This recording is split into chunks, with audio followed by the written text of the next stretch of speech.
we can start before we get into just like a general recap. We can, you guys can talk to Xerox here about what she missed. But just to set the stage, also like among those things, you hear Quilla compliment your hammer and then tell you that your feet stink. I remember that from the recording last time. That's right. Nice hammer.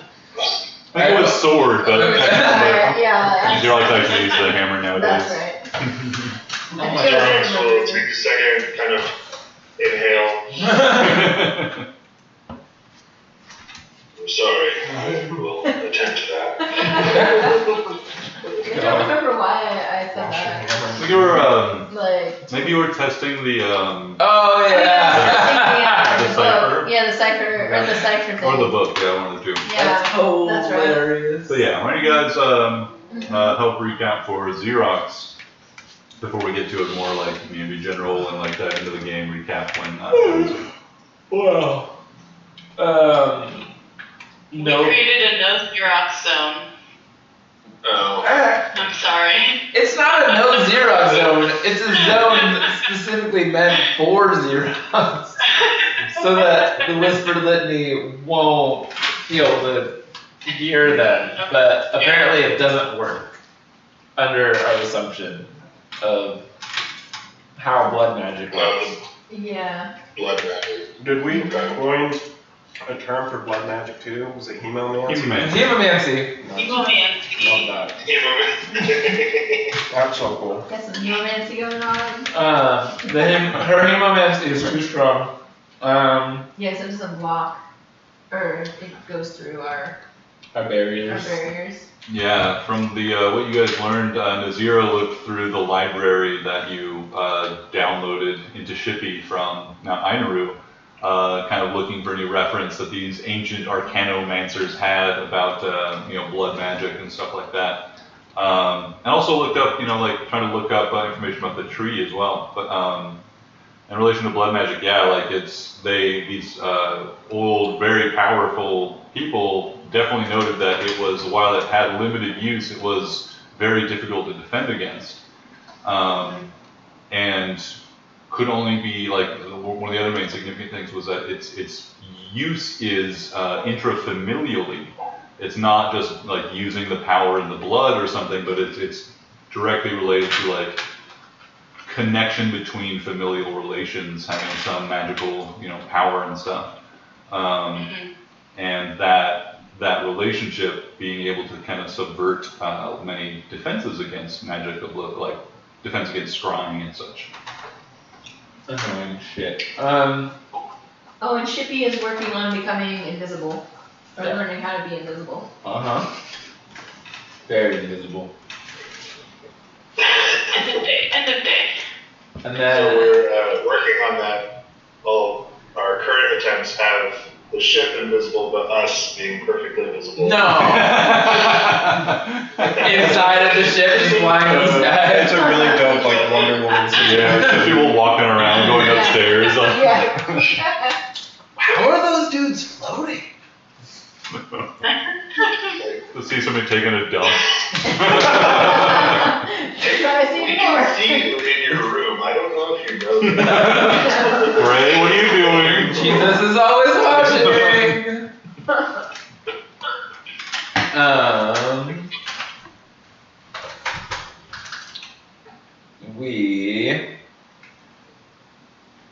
I'm trying to think of the Xerox-centric things that happened in the last episode. Not much, but you got excluded from some talks because our boy Johan likes to hide things from people, and we were explicitly warned about his treachery. And by we, I mean Gray was exclusively warned about his treachery, and he did his, Which is the best person to warn. and he did his very best to communicate that to big words. Yeah, O'Malley. O'Malley. Poor O'Malley. What about Johan did we learn? Well, not much actually. Johan's a murderer. according to Philip Oman, or at least the people Philip Oman / O'Malley have heard, the reports, they said that, they had some survivor in Valkyrie. I have notes. Sorry to jump in. No, keep going. I just wanted to look up my notes. There was a survivor, there was somebody in Valkyrie who said they were a survivor of, what was it, the Sundered Sky. Sky, which was apparently a horrific event that happened in the city of something.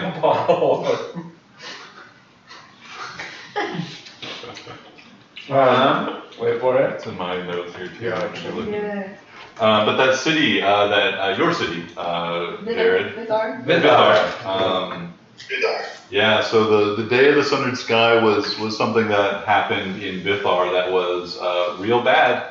And there's a survivor of that event that's telling people in Valkyrie that they heard the big help gang had come across Johan, and they said that Johan was a part of that event and was a murderer.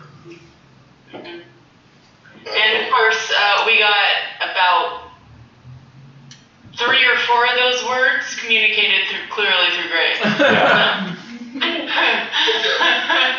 The perfect amount of words. Yeah, basically. Interesting. Yeah, and then things nearly came to a head. Johan was a little prickly about it, Mhm. A little. but I think it went alright. They were okay. We decided to share our backgrounds. Oh yeah, we ended with the idea of sharing our backgrounds. Mhm. And by we had the idea, stupid Ellis. Ellie did. Ellie. Yeah.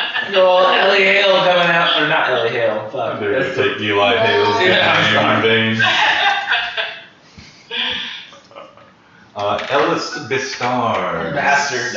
daughter of Eric Bistard, famed ranger of Valkyrie, and a one-time guide to the Big Help Gang, or the Small Hunt Gang, or whatever it was, the Gwynwood group.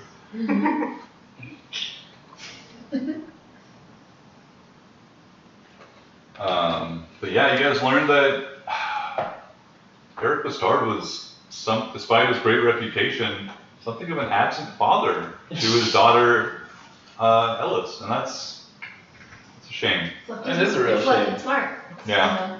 She feels it. So she's really exposed herself and started a good faith opportunity to share each other's skeletons so that a creature like the Whispered Litany can't use them against each other, or, can't be used against you all. Or she's listening the whole time and she's gonna gain dirt. No, but see, Xerox isn't in the party dome. Is that what we're calling it now? Yeah. The party dome? And if Xerox can't hear us, Whitney can't hear us. Okay. I mean, we have no way to confirm or deny that information. That's another one of those Unless they things. bring it up down the road, like a So conversation. does Xerox know about the party dome or no? You do. Yeah, you do. And I voluntarily said I will stay out. Well, you weren't here, so yes. You as in Xerox, not you as in Jared. So graciously volunteered. Yeah. Yeah. Okay. No, that makes sense. Tactically. Yeah, the first thing we discussed was, Oh yeah. what we're gonna do about the litany. And I'm trying to remember. Oh shoot, I have to clock out of work. Hold on. Let me finish this thing real quick. We also taught you I was just about to say that. Xerox, so that we could write to you or speak to you in code. Ooh, beautiful. Like when we're using messaging. Yeah, and then Okay. Hello. with the hope that if it's like coded thing into your head that this really Hey, might not be press able that. Don't do to that. like hear it, using like the message thing. Okay. But we're also not 100% sure how, her magic works. Yeah, it's more of like a in transit kind of code, not like an at rest kind of code. So What does that mean? like when something is moving across the wire, it can be like encrypted. So in terms of sending, like as you speak it, if people are overhearing it, they won't understand it. Gotcha. But at rest, like when the message lands in someone's brain and is being understood, like if there's a means to understand that process or the Yeah. message at that point, then it won't work. Yeah, Encryption's only for like in transit. Gotcha. Oh, wait, Girl. But I did pick up Hero's Feast, which is, it's gonna cost 1,000 gold, but will be immune to fear. I thought it was really, really generous of Xerox to say they were gonna fund the whole thing. That was great. Thank you, Xerox. Absolutely. Xerox has a big at one point. I make a good amount of side cash and protection records. It'd be a shame if, somebody were to cave in the front of your business,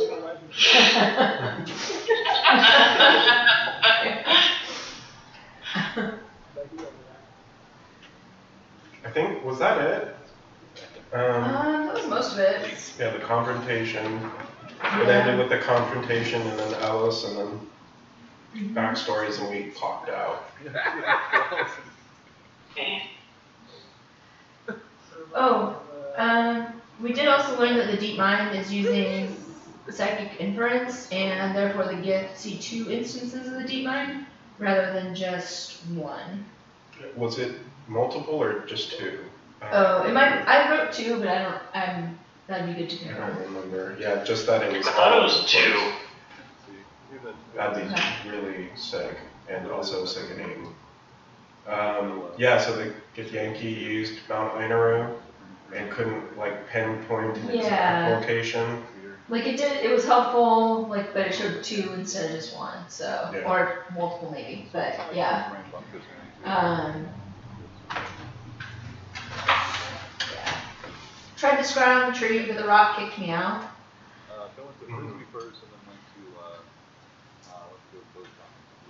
We just know it's like a barren swampland all the way around the tree for like miles. Yeah. Yeah, we were also trying to figure out how to get to the crystal underneath since the we know tree. there's a bellstone crystal under the tree, we were trying to figure out how to get there. I was trying to scribe to like look around and see if there was like a, something that might look like a tunnel entrance or something, but no luck. I got some spells I could try, but we gotta be a lot closer for them to be useful. Okay. Yeah, what was it, Evan? Like 3 miles, something like that?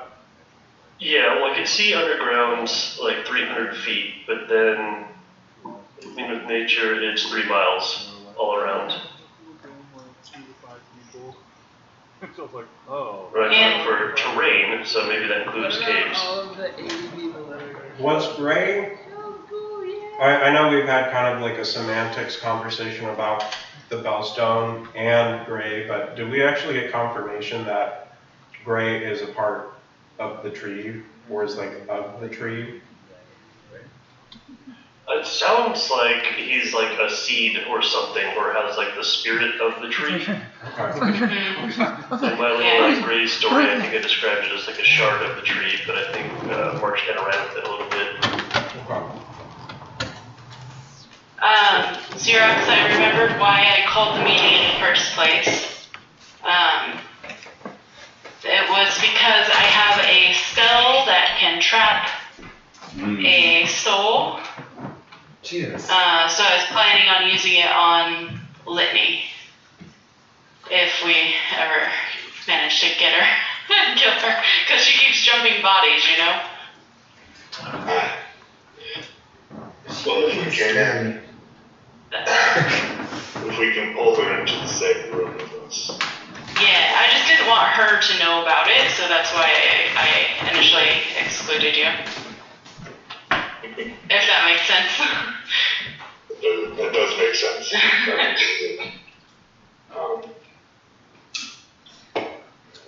I trust you. Doesn't do us any. Well, Johan. Yeah. Seems we both have some work to do. I've never had this kind of group tension before. I'm That's so excited. But once I would really like to know how I'm connected to her. Seems she's a cousin, I Yeah. think, if not closer. So that means they're your cousin. Mhm. Unless From what they're I- my siblings. Your dad's brother's child. Is that how this works? Well, they'd be my half sibling. Well, not my half sibling. Yeah, not my cousin. Half sibling. If you're, oh wait. I'm now confused. More than I was. Well, he showed all the children and he said that some of them are older but have gone through the convocation. Okay. So I'm thinking some of those are the Cambians we're dealing with. Mhm. I think it could be anywhere in the bloodline. It just has, from what I understand from the hemomancy text, it just has to be part of the dynasty. So you'd have to be related to Gwengold somehow. Doesn't it? Yeah. Wouldn't that mean you're related to all of them? Yeah. Yeah. We should ask her next time she shows up randomly.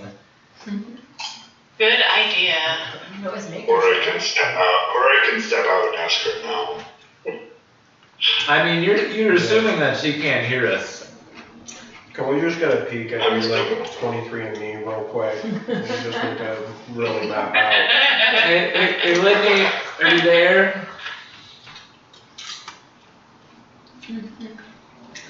She's quiet. Oh, sorry, 1 second. No, I was talking What? the whisper litany.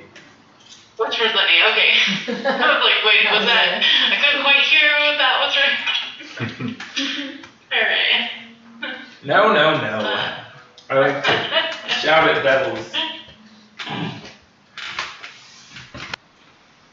Yeah, so last session we left off with Ellis's earnest attempt to kind of maybe start, break the ice of exposing any skeletons in our respective closets to help, maybe to paraphrase Ellis, to help maybe disarm some of the Whisper Litany's weapons of, creating infighting and distrust. With their Possible. Can we turn the camera just a hair towards Johan? He's kind of cut off a little bit. There we he's go. not That's there. better. What? What? Nothing. And so, yeah, we end with Ellis's sharing, and it seemed like Nazira was found the idea to be a good one and jumped into a little bit of her own. If I don't even have to.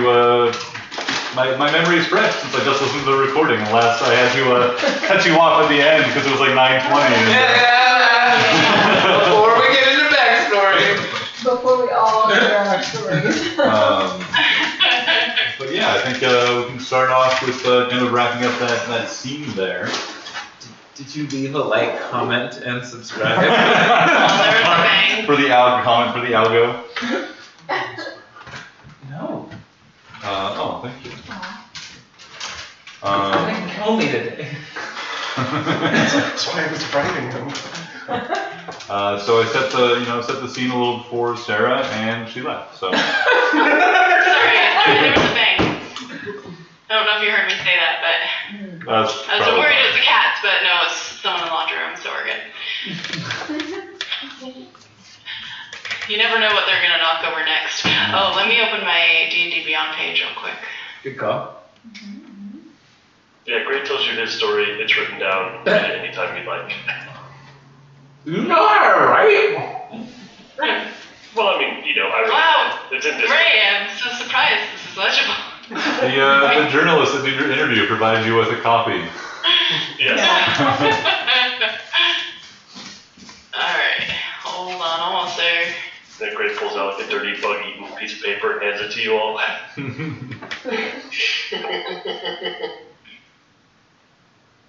Well, as many of you know, I am from the hidden kingdom of the Second Blossoming.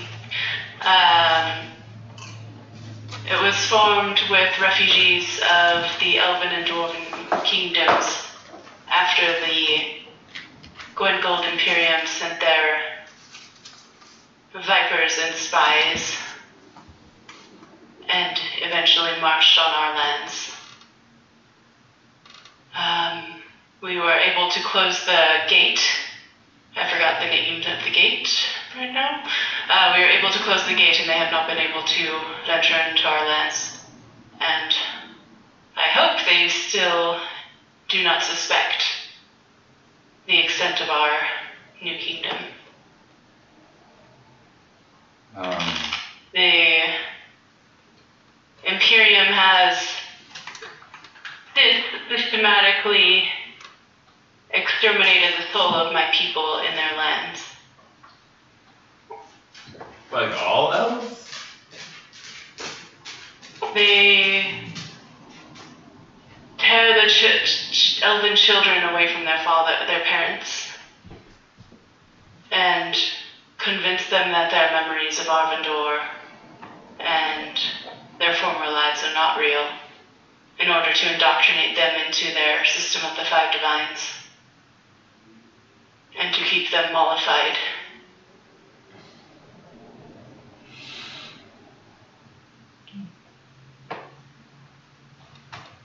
Stealing them from their place and heaven.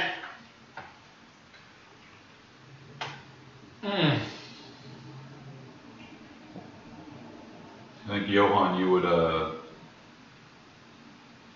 have heard of. I believe it's called like the Azure Gates or something like that.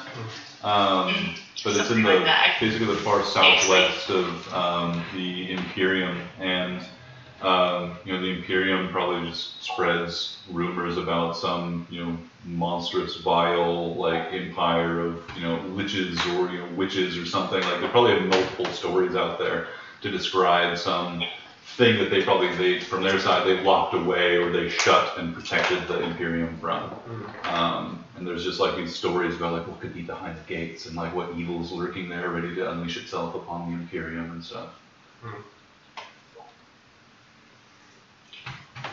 Now my people wait, along with our dwarven cousins, until we can enact vengeance for the blood of our people.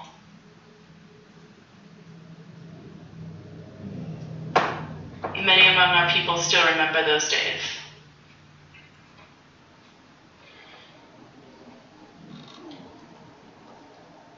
And this would be Johan also hundreds and hundreds of years ago that this evil was sealed away. It's like one of the earlier victories, so-called, of the Imperium as they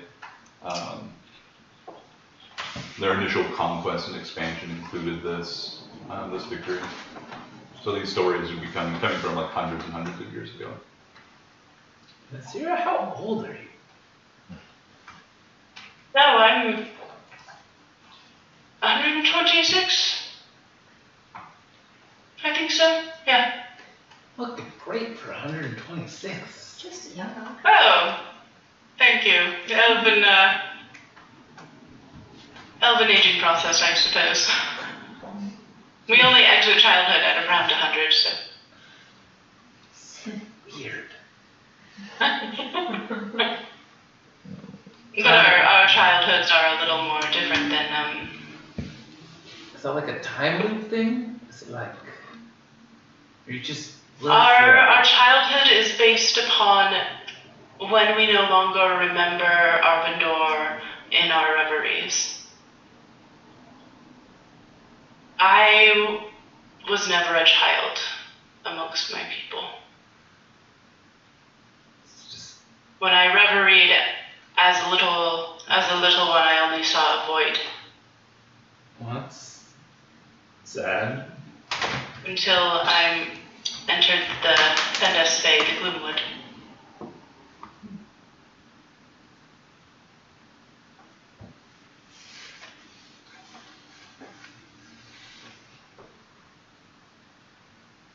Anyway, yes. That's my story. Roughly, quickly.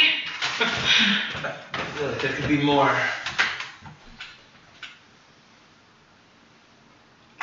My family has long hated the Empire. They fought against it in Pasa. So that part I feel like was maybe my birthright. But my family that is living is not like me. This SMR heritage or whatever that I have, they don't really believe it. And I mean, you've heard me talk about my family. We are close, but there's a rift. They don't really get why I'm doing something beyond building trade relationships. That's kind of what I'm out here for as far as they're concerned, but they don't understand why that's changed for me. They tolerate it, but they don't get it. They don't get the problems. They don't understand how it's so tied to the Empire. I mean, or the Imperium, you know. I think they tolerate me doing what we're doing now because I've told them that it's against the Imperium. But now when I go home, it's not easy. There's a rift there. I've heard of rumblings of dealings with trade winds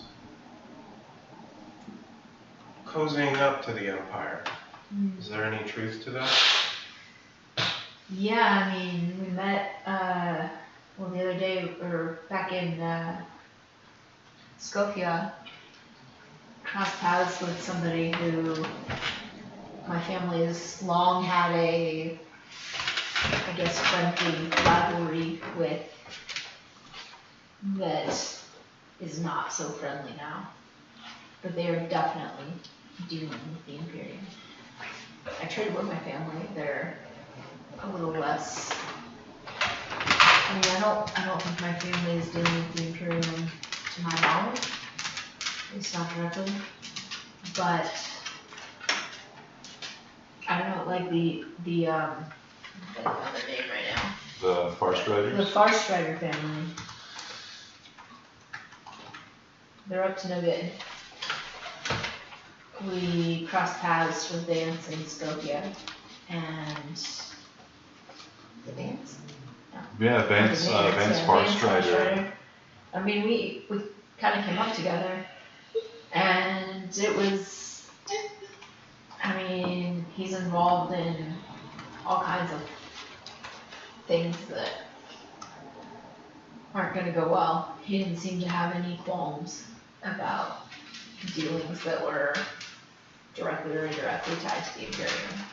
I think, with Vance, you remember that they had you found that he was there in Skopje on a mission that was directly in contradiction to yours, which you both were interested in recovering the Panopticon Atlas. Mm-hmm. He was there to recover it for the Imperium, or on behalf of his family to seal a deal with the Imperium. It's like here's this gift, we are the ones you should be doing this business with, etc. So there, and they were working, like Vance was there, kind of like working on behalf of his family, but was working with Dwergar, who are part of the enslaving fleet and stuff. So it was some real bad stuff. It was like super dark, and Nazir hates Dwergar. we told them off, but obviously that's not gonna. I'm not sure he takes me too seriously yet. It pissed him off. That was fun, but. I don't know if it really made a difference in terms of what they were trying to do. But we got the on Atlas, so at least they didn't get that and run with it.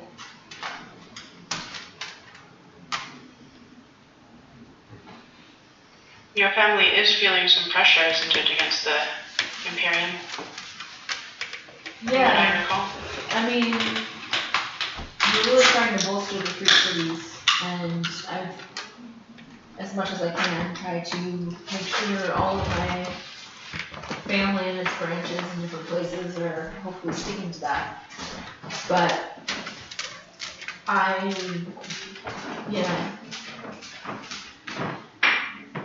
they're in it for the commerce. They don't necessarily see the bigger picture of some of these things at play.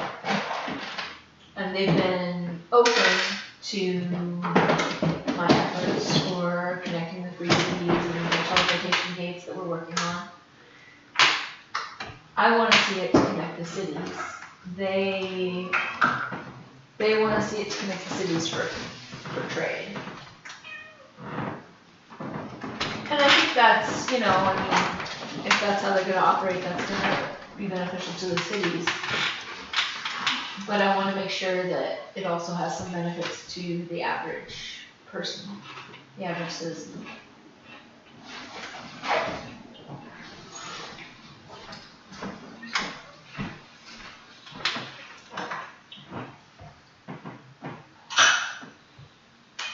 I think my family has got the momentum to help make that happen. But I do worry about making sure, I used to never worry about this, but now I worry about making sure that it isn't just for their own business agendas. Maybe I was so connected I didn't see that as a problem before, but, there's a bigger picture at stake now.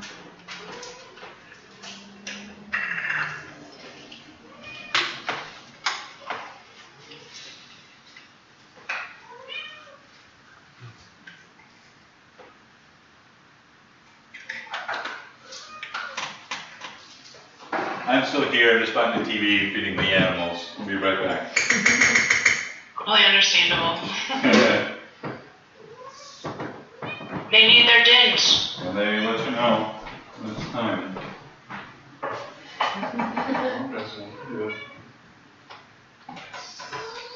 Well, Johan, you got anything else to share? Do you have anything to share? I'm here to protect Xerox. Why? Because the time you told me to.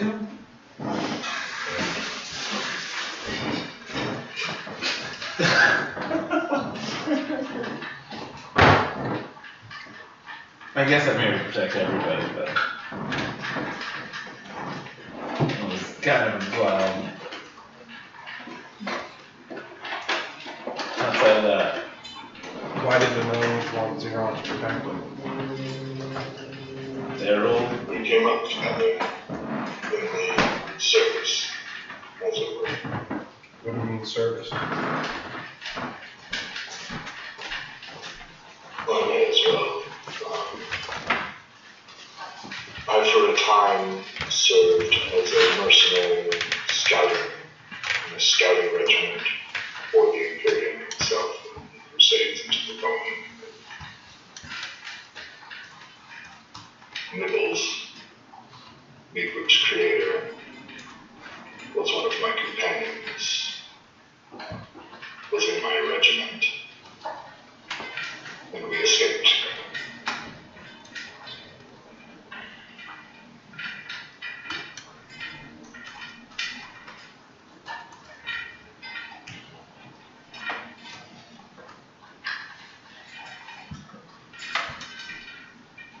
And where's Nibbles? I mean, best bet. Drawing to getting closer to Ordura.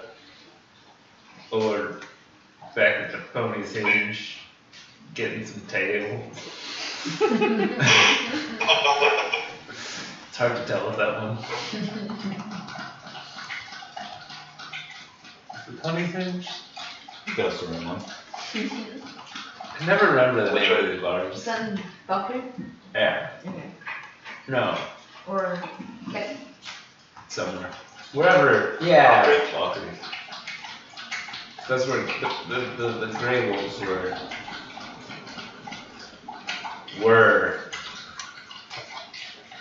Big raised. Why did you and Nibbles escape the regiment? Keep in mind, just out of character real quick, that Gray was there too. Yeah. Yeah, I don't know if that was mentioned, or if, Sarah just forgot, or, yeah, so. But just as a note. I think I knew that before, but not in this recent conversation, so.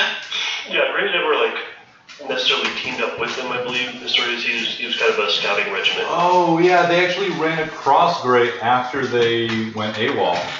That's yeah, right. We met at the Valkyrie, more or less. Yeah, they met kind of on the roads and were kind of lost, and they found Gray, who was, looking to be Gray the helper, and these people seemed alright, so he kind of stuck with them.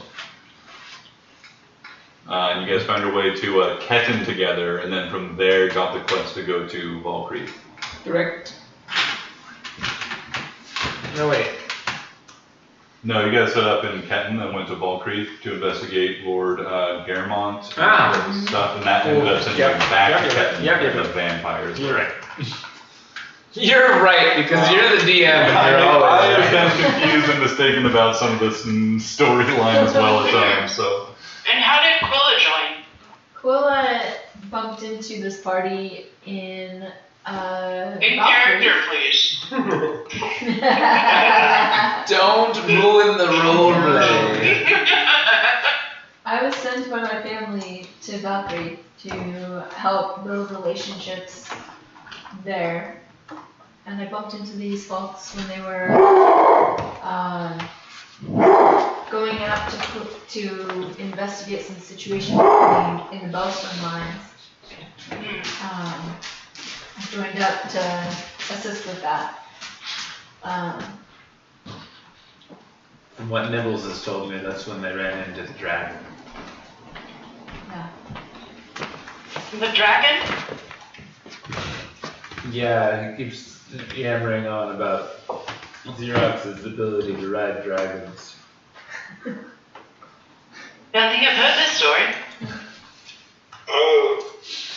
Well, venturing deep into the mines in north of Valkyrie, we came upon a portal to another, came upon a rift in a rift that allowed us to pass into Pandemonium. There we encountered a nasty dragon. And my strategy was to jump on its back and hit it with my sword. Strategy that worked very well.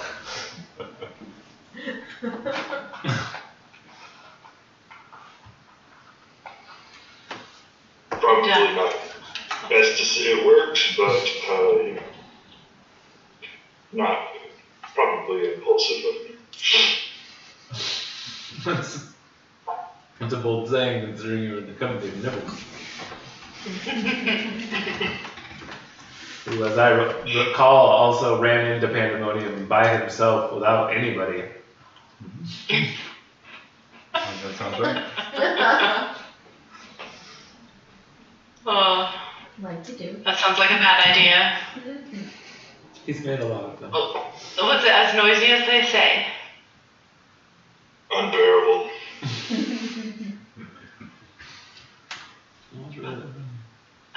But what did cause you to leave the regiment?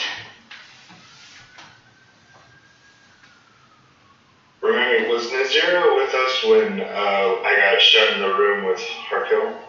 I don't think so. That was down during Necronomicon times. Yeah, no, I missed that. That was just running people, I think. Yeah. Well, we were increasingly sent on more and more dangerous missions. We were chasing after a necromancer in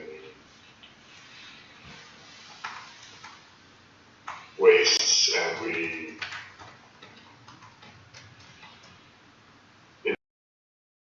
every regiment that got sent out to scout never returned, or we'd run across their undead selves later.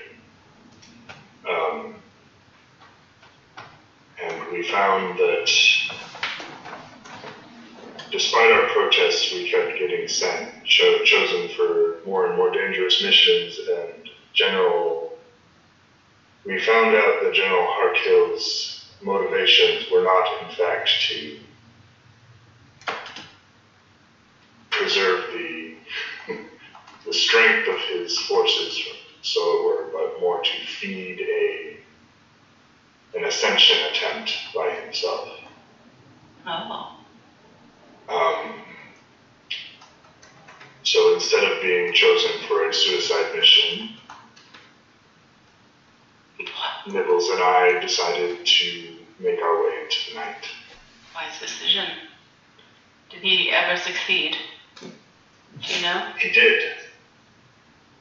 He is currently one of the 5 Necrocs. He has taken the place of the one that preceded him. Which is, they have titles? I don't know that you guys have learned their titles specifically. Or maybe you did. I do have some notes in here. They do. I don't know if you guys. Why don't you tell me a few of them? I'll tell you. Johan, the Necrocs are the lieutenants of Orcus's armies, from what I understand. What caused you to turn against what caused you to take up arms against the Empire with us? Or lose faith in it, or was it Harkill himself, or was there something else? We always hated the Empire. It was that incident that turned me against the Empire, and I got pulled into this through various things we discovered in Valkyrie and Ketten.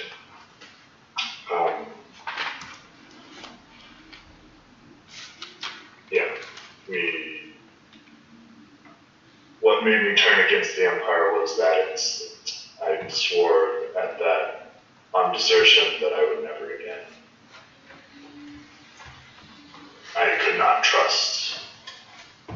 If one of their greatest lieutenants was acting with such impunity, and so obviously I had to assume that he had a blessing from a power greater than himself.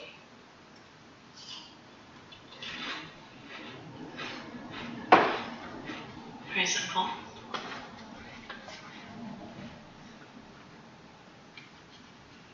This regimen that you were in, it sounds like a very specialized group.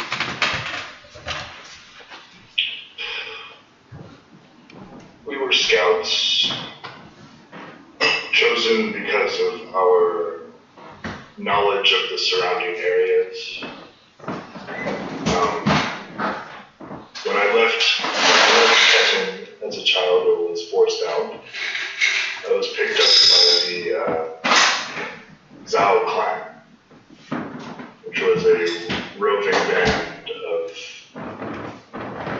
just a roving tribe in the Free Cities area along the borders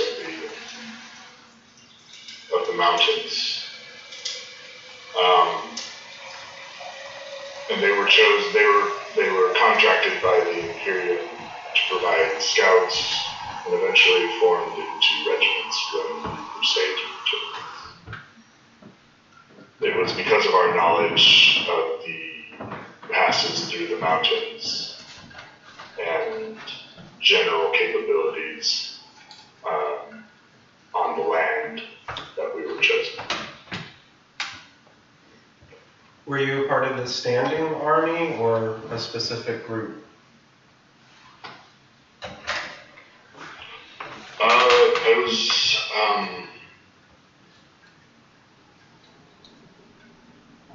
Brigade number 6, Troop 4, Scouting Troop 4.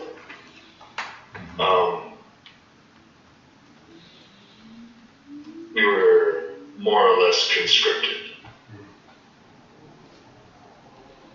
Conscripted on the spot. It was never our intention to join up. It was simply an arrangement of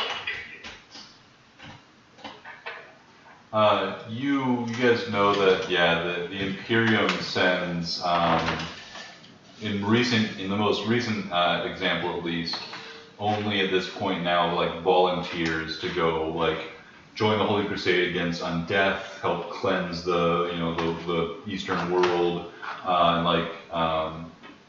historically that's been the primary means by which the Free Cities were kind of liberated from kind of effectively the siege of just undead influence swarming across the lands.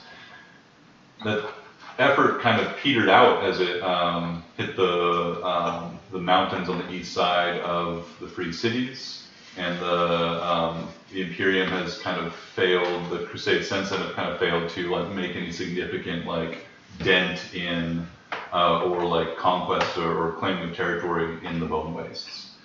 That has not stopped them from sending countless bodies, volunteers from the Imperium, and many kind of auxiliaries hired or conscripted from the Free Cities, or even the untamed lands and stuff. Because some people do live like, among the mountains and to the east, and mainly like south and east of the Bone Wastes, and the Imperium variously hired and conscripted people to serve as kind of auxiliaries, scouts and stuff to help support their kind of crusaders from the Imperium.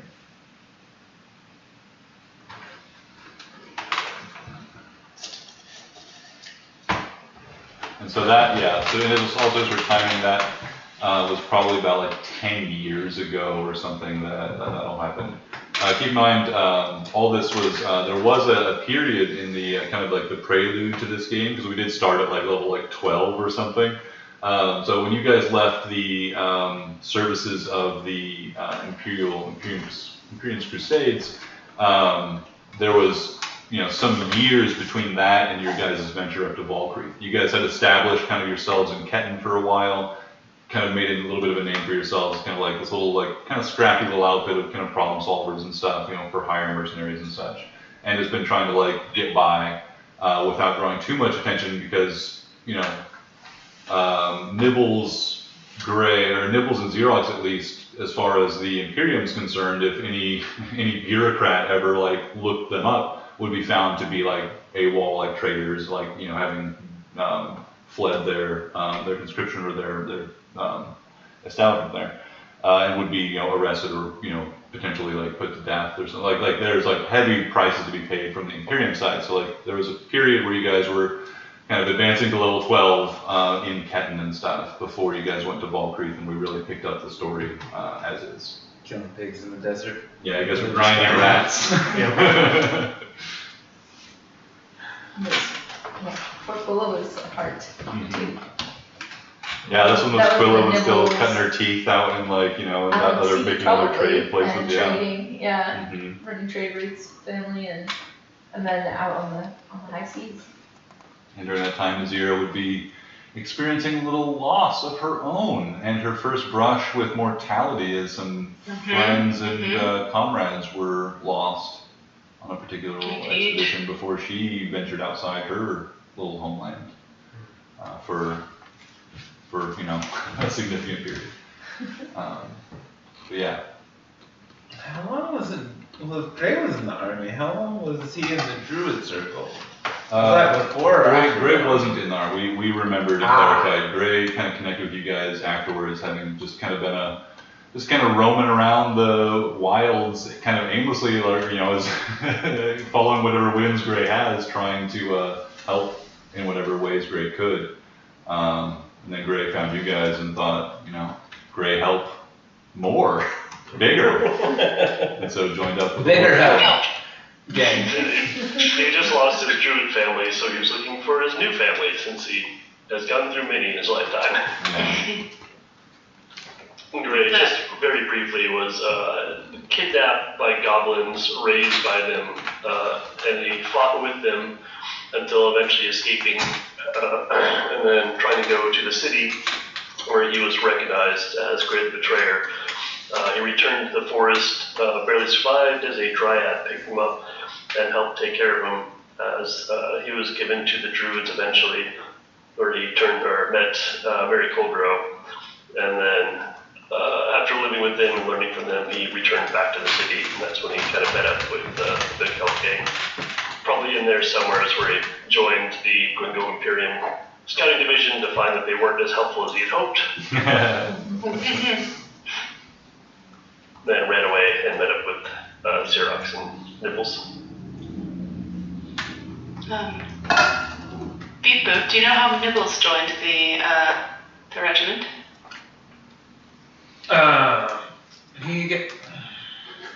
Jeez. You dropped like half of the chips in the world. I don't like two of them. Wow. He doesn't talk too much about it. No. I mean, he worked with his Uncle Chomsky under Dura.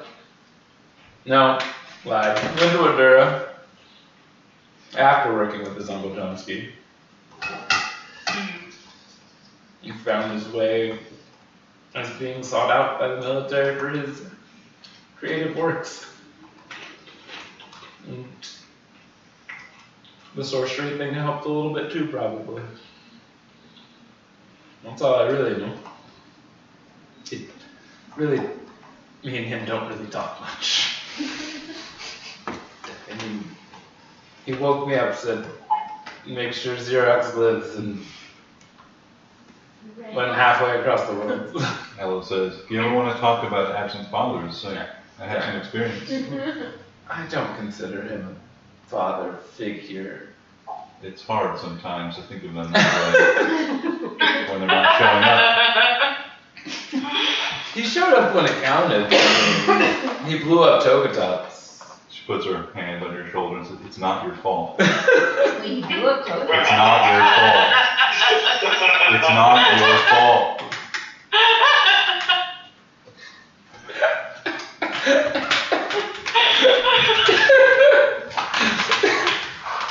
Who doesn't know how to respond to this?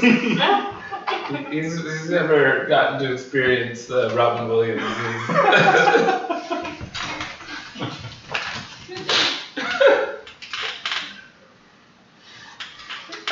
Yes, not my fault. Thank you. Who's flying the ship right now, and why are you still here? I started the conversation. I didn't think it would be right for me to leave. Or this part of it, at least. You're And Shapey always says, welcome. I'm flying myself. Amongst us. I can do that now thanks to the map. So far, so good. No dangers ahead. Thanks, Shippy. Shippy, do you have any personal stories that you'd like to share? Haha. Oh. None that I can remember entirely. Redacted? Yeah, so Shippy, can we listen to the Battle of Redacted? That's Togadata's story. You have to cast singing for that Alright. one. The battle redacted against the tides redacted. the night redacted versus the tide redacted. I met Gray first outside of Valkyries, where we dealt with the issue in the Gloomwood regarding the Feywild and Free and Archfey there. And I parted company with Gray for quite some time, at least according for me.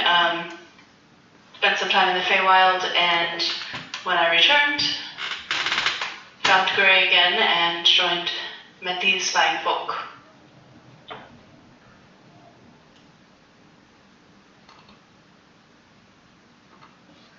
And how long have you all been traveling together?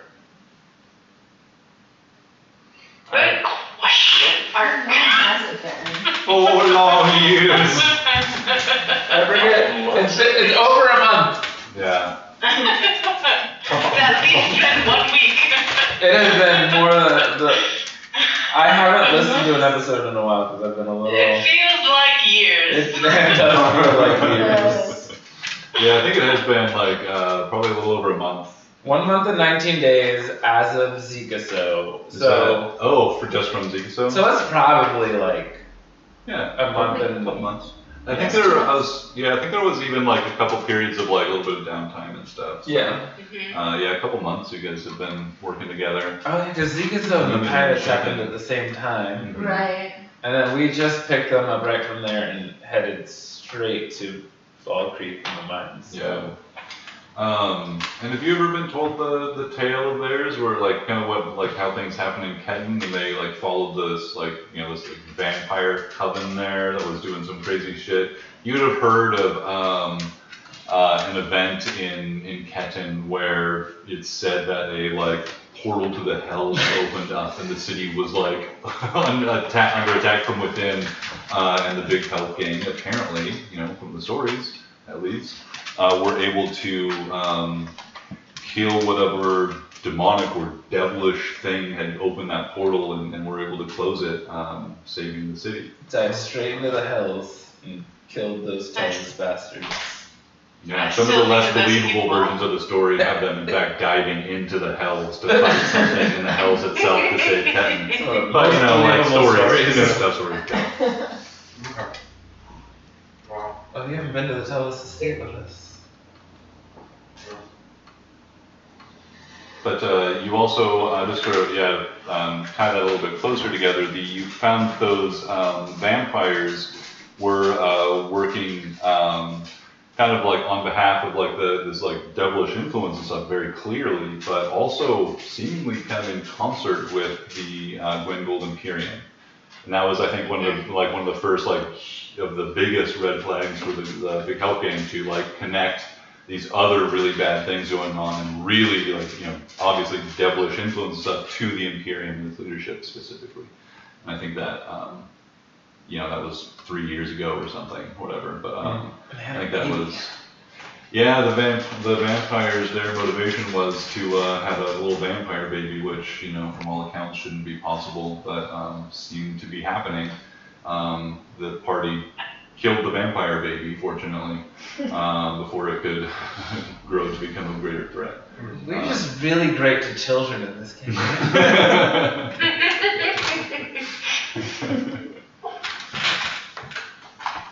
there's definitely baby magic to happen.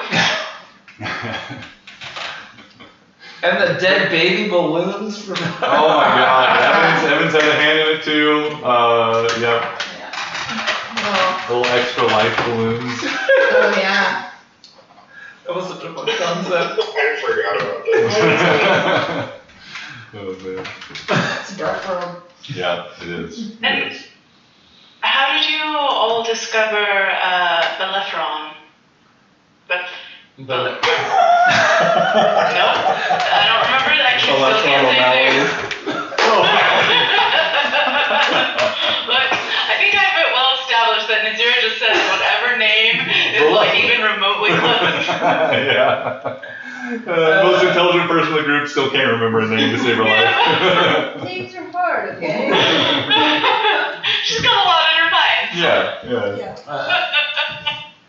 The Larathon was found after we made a short-lived deal with with the Whispered Litany. No, with Vistralis. What's the solace? Vistralis. And The Stralis? Some Cambians. some Cambians that are dead now. Yeah. A lot of words. A lot of names and made up sounds.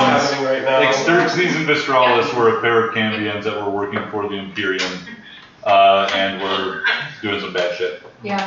Yeah, Vistralis was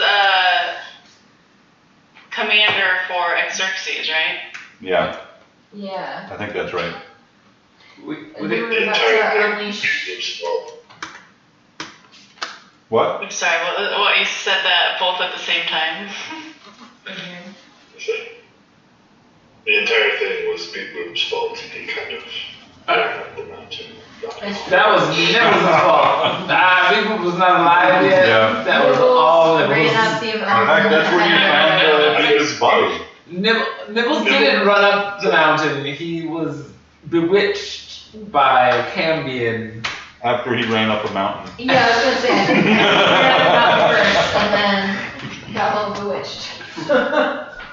And then we all went into Ilmater's Ascent. That was in our, that's There was the a time stealthy also when Nibbles runs into the middle of everything phase. He was being stealthy before he did that. there was the moment also on that climb to the mountain where Nibbles did some sort of like time slowing magic Oh, yeah. while they carefully animated a great number of objects. Now that's That was so good. the time where Joel took about a half an hour per I single don't turn know to what I'm animate some talking about. objects and stuff, and it was incredible. It was great. Mark loved every minute. So Yeah. how many trees are around Mark that are How large many enough? boulders? I want like specifically those are rocks.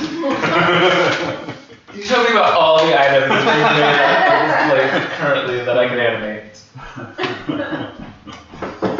It's hard stuff.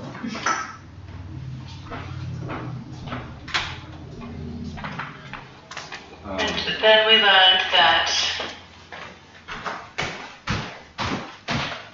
the wand of Orcus and the rod of Asmodeus are both on this plane. Two powerful items that are capable of destroying the world. They're counteracting each other and currently holding things in some semblance of balance, though tipping towards the darkness. But You don't agree, Dylan? Just tools of the gods are always problematic, Yeah. not to be trusted. Well, it seems like not a lot of people can be trusted these days. Especially We're all the tools of gods. God. No, we are not. we're fortunate that they are representative of the opposing forces of chaos and law, at least. So, Who's that? if they were two law or two chaos items, we would probably be in a much worse situation. But that is why Ashemedai is looking for the wand, because if he manages to get rid of it, he will have much more far-reaching power in this realm. We also learned that the five divines that the Imperium worship, all of their piety going towards those gods are being redirected to Ashemedai and the Litany. And that those five gods are, as far as we know, trapped and bound in the Shadowfell, on the brink of death.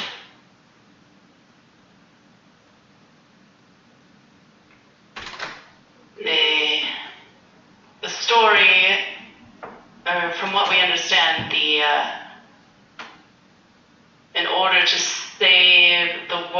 from some extraplanar force or something. They made a deal with Shemadai, and then Shemadai, of course, found a loophole, as a devil would do, and managed to continue siphoning their powers.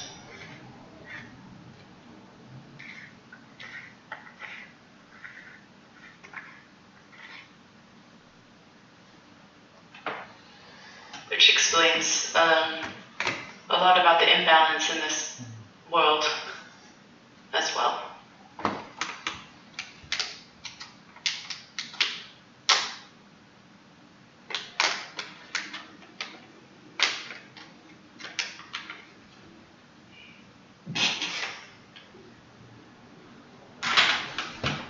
So what exactly are the aims of this group with so much going on? It's a fair question. Absolutely. I'm here to protect Xerox. We have a list. Great help. Our first aim is to deal with the rot, as it poses the most immediate danger It is the most to pressing some matter. of our compatriots. To all of us? Cool, To all of you us, feel, but especially those emptiness on your neck. infected. Which is why And we should it- be getting there quickly. And it has a sort of powerful and almost inexorable ability to spread.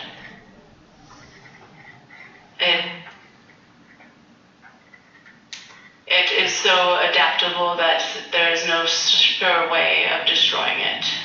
You can shine it with radiant light, but parts of it would be resistant to radiant energy. You could shoot fire at it, and parts of it would be resistant to fire. So regardless of what you do, it will continue on and continue to grow, and it can consume anything and everything it comes into path, even inorganic materials. The second goal is to retrieve the Wand of Orcus, hopefully ending the undead blight in these boneways, and freeing Bellerophon. Bellerophon. Excellent. Yep, thank you.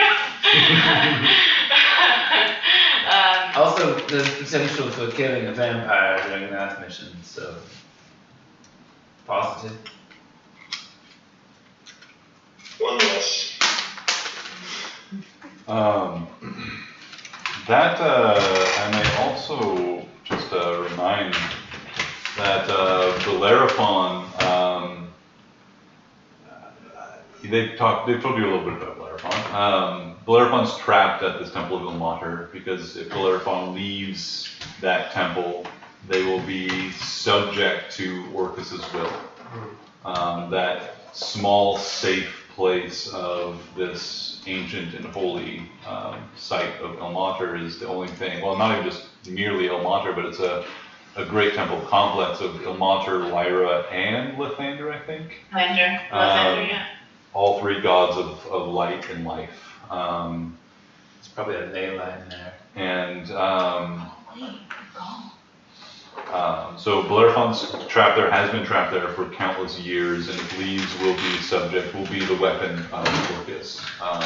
One of two weapons basically created in the ancient times, the Wand of Orcus and the fallen champion, the champion that was of Ilmater, broken and corrupted by Orcus.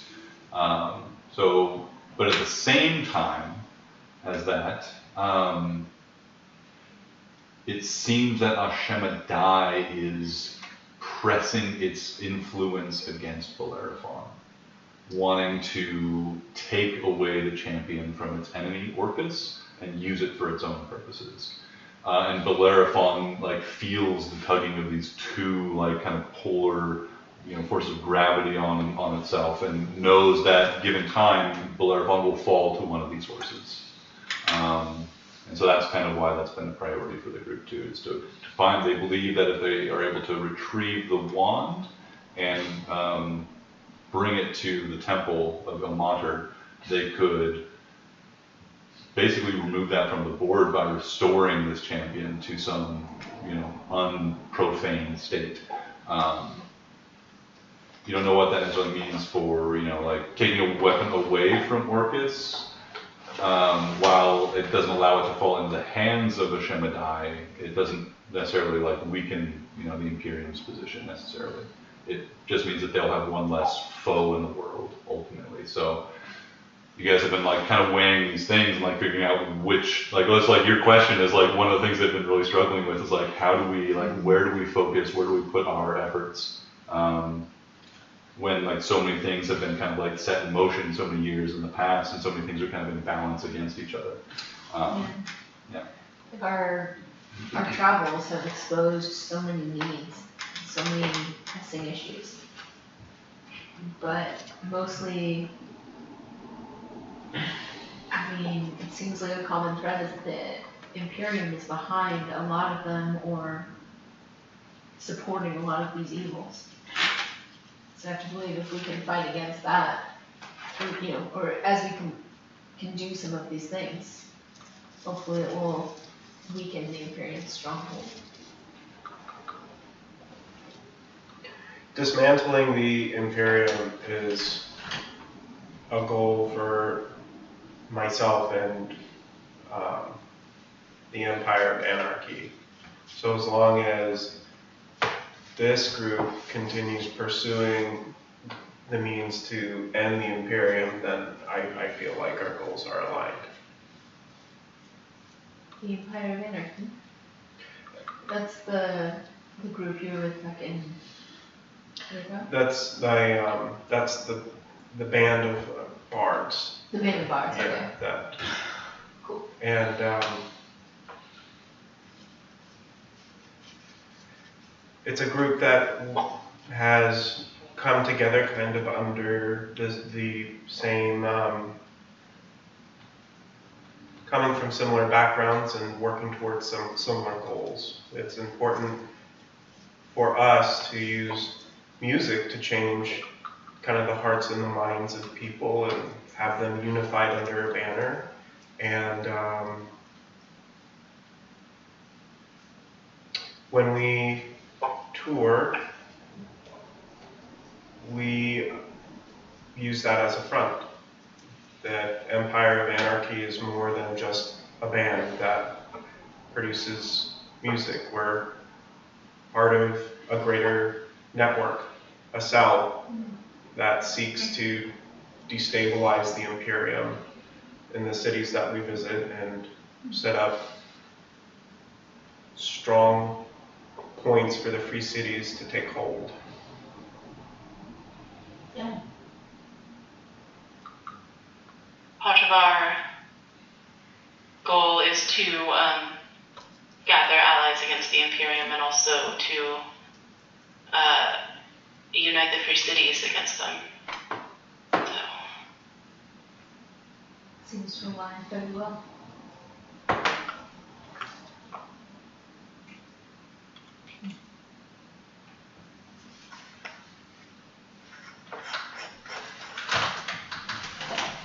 And all those conversations happen while you guys are in a protected space? Yeah. I think so. Probably invited Xerox back in and sat in the protected space. Cool. Didn't the Zero like open a portal for us or something, or am I misremembering? No, I'm gonna do that, but I wanted to give Mark some time to Oh yeah. Talking about the Think about demi plane? demi plane. Yeah, you can shoot with that anytime you want. Now that I've had Oh, a boy. little notice. I don't have plane shift remembered right now, so I think Oh, yeah, you I'll were- wait until tomorrow. Worried about getting trapped. Mark would never trap you in another realm of existence. What was that? Mark would never trap you in another realm of existence. Never. Right, whenever Absolutely I'm not. about to go fight a big bad boss. Never would he ever do such a thing. Big bad rock boss. Rock balls, rock balls. So, to break down what we know about Gwen Gold, we know that Ashemadai is the overarching power, but cannot be, is too powerful to be brought into this plane completely, I believe, and so has broken their power up into multiple. Yes. Is it too powerful because that he thinks that he's gonna crack the rest of the barrier and flood us with That's a good chaos? question. Or is it like, how can you be too powerful? We didn't get a specific answer on that. I think that's a very good point. It's my suspicion that the gods originally left because they didn't want to crack the barrier anymore. I think, And yeah. if someone of Ashemadai's power came, then that could be the last. And it seems right up his alley though, just let fucking chaos destroy everything. Oh no, he's a devil. He wouldn't do. He wants hierarchical, strict power to rule with an iron fist. And who the fuck wants to destroy us all? Orcus in the rot. From what I understand, Orcus hates that there are any thinking things besides himself and wants everything to be undead. You know what? I don't like saying this, but the Whisper Litany is not entirely wrong. We do have a lot of common enemies at this point then. He is. That is true. But however, Well, the counter-argument, I mean, that has been an argument that devils have been making for millennia. That they are the ones holding back the abyss. I mean, So beneficent of them. What was yeah. that, Xerox? Beneficent of them. Indeed, yes. They use that as the excuse to mask their atrocities, So or if we to fix, falsely justify them. if we fix the whole, does that mean that the Shamadai is more than welcome to walk into this plane? That's a good question. I don't even know if it can be fixed, but Oh, it can be. it can be. Thoradin's hammer Oh, says that's so. right. That's right. You found the bullet, or the bullet, right? Did you shoot something? It's a big Bellstone. Yeah. thing. Drop Bellstone. Yeah. One under tree too. Bullets suck and they killed one of my characters. All right, don't be Sorry. You did! I know, but different bullet. Was it a boulet? Bullet? I confess, while she was speaking to us the other day, I did consider the possibilities of leading them on, outwitting them. That's not a good idea. I understand that. I counteracted that, but I did consider it for roughly half a moment. It's not that I don't trust your intellect, but those are dangerous Sometimes things. If well, I had to remind myself. I'm not interested in getting my throat cut in the middle of the night if they catch on to us deceiving. Exactly. Isn't that exactly what we did to Pastralis? Or Xerxes, one of them. Noose did that to Exerces, but no one knew. Yeah, secret mission. None of us bothered to check on him. Yeah, Left him changed up down there. So, killed him in the prison cell. It was glorious. 1d20. so Ashemadai infused his power into certain chosens who are. They initially are children who are related to the Gold Imperial Dynasty and changed to become Candians as children. And then, as far as I understand the way the process works, we believe that Litany can jump bodies. I believe the others might be able to as well. Litany is a Shemavoka. There's also a Shemadal, which I believe is in Constance Gungold. And a Shemathalos, who none of us have met yet. NPC They are the assassin. And likely, if we meet them, it will be because they are trying to kill us. What if news turned out to be a Shemathalos this whole time?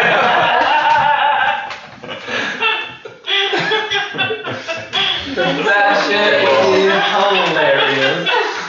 I wish I had thought of that and you had never said it. And then I could spring it on you with Ryan one of these days. He's all like secret him in the back, like in the top of the room, he'll show up in the middle of the session. That'd be so awesome. Right. Yeah. Roll initiative, Ryan, come to the table. We also know that they are at their full strength of power within the confines of the Empire, but if they are ever drawn out of the Empire, they'll be substantially weaker. Which, if we manage to get our hands on the Wand of Orcus, they may have an incentive to come meet us. It's true. We might be able to draw them out. And if we can do that near the temple and get Orcus the wand, or get Valeric on the wand, then perhaps he could fight with us.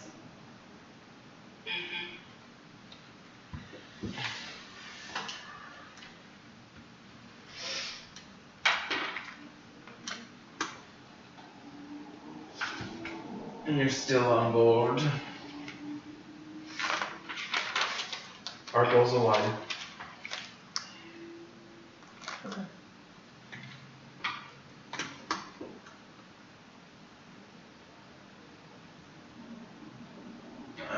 You going to tell us about this murder, or are we still going? Pushy, aren't you? I mean, I'm also happy to let you rest.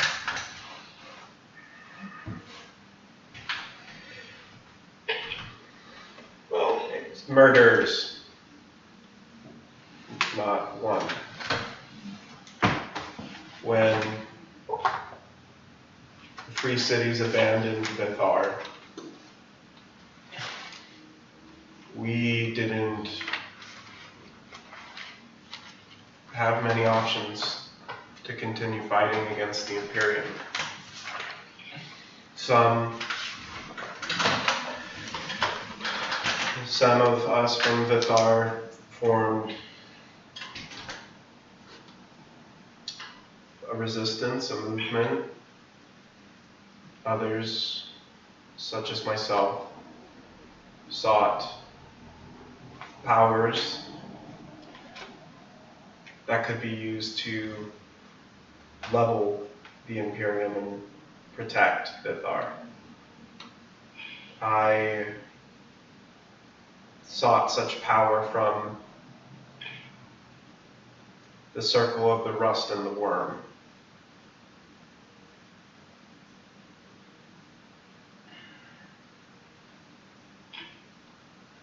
A druid circle? Have I ever heard of anything like that? Ever? I think you guys can give me a religion or history check. Roll!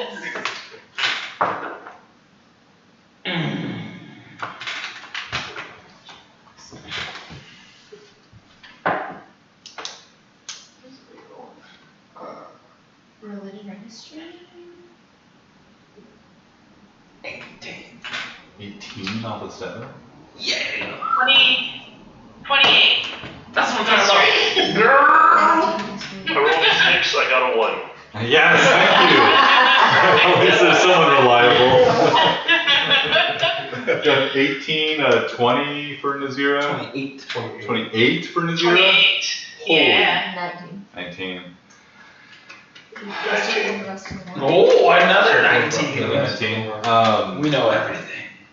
I think that those are like an 18 plus to 20. You have heard the name, but just like as just like nothing specific, just like among the various just in it has this like connection in your mind to like others there's so many gods and actual like powers and stuff, and there are just as many like cults and things. This is kind of pinging in your mind around like some sort of like cult, some sort of like bad kind of destructive sort of cult. Nazira, though, with your role,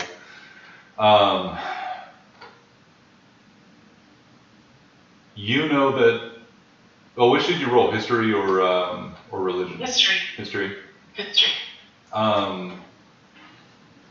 You have been a student of history since you left this, the Hidden Kingdom, having to kind of make up from centuries of disconnection from the world outside for the most part. And you learned, among many things, the innumerable horrors of the Imperium and its growing conquests, and you kind of one of the things you wanted to know was just how far have they reached in the time that your people have been hidden away. And you've heard that there are, forces that within the Imperium that the Imperium has not been able to break or cow. Some of these are the some holdouts in among the Varangian tribes in the northern mountains. But even within the Imperium, there have been groups and cults and things that have resisted, sometimes violently. The Circle of Rust and the Worm is the 28. Among those that even people who are opposed to the Imperium distance themselves from groups like this. There are some that oppose the Imperium that do so merely because they oppose things like civilization, things like order, things like stability against the forces of chaos. There's something of that vein in this group.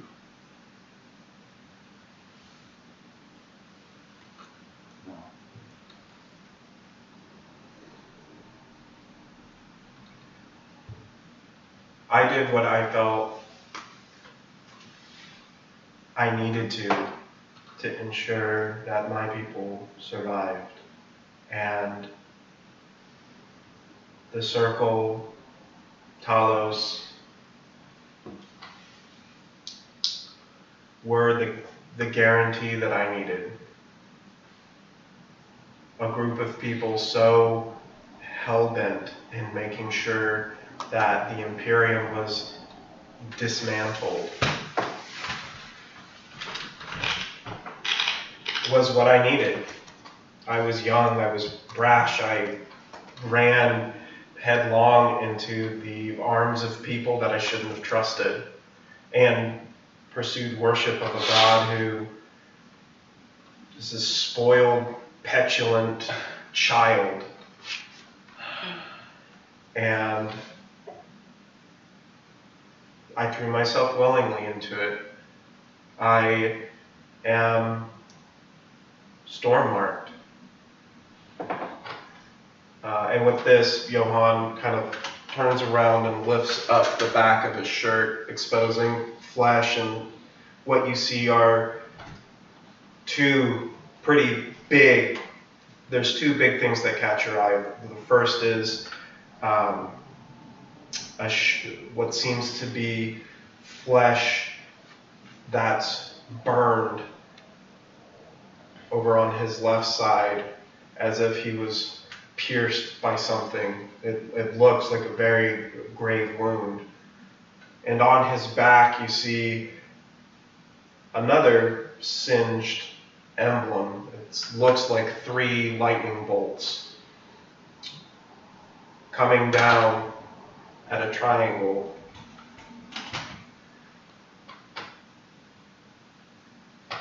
Johann puts his shirt back down and turns around and faces you. And I convinced the sages of the circle, the master sigillists, to imbue me with the power of Talos, to use my body and my power to accomplish Talos' will, to destroy the Imperium no matter the cost. And I was foolish, and my foolhardiness and my brashness cost Vithar dearly. The Sundered Sky is an event where the circle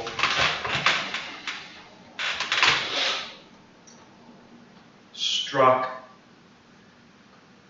Imperium forces who were close to Vithar and my people as well.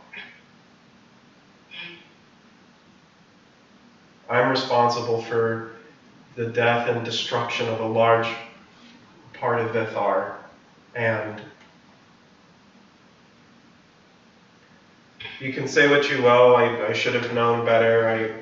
They told me that this would be as precise as lightning, but it was as loud and destructive as rolling thunder. I thought I was going to destroy occupying forces and instead destroyed everything. They used me and my mark of the Storm Star to bring ruin to the very thing I was trying to protect.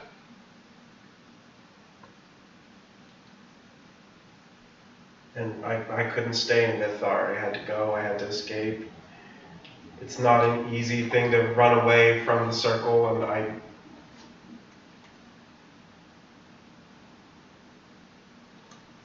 I've been moving since, trying to do what I can.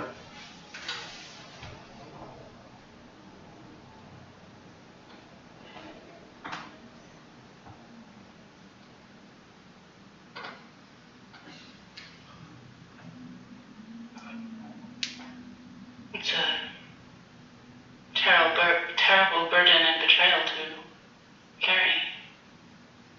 I'm sorry I went that way for you. Sometimes when you try to big help, you big fuck.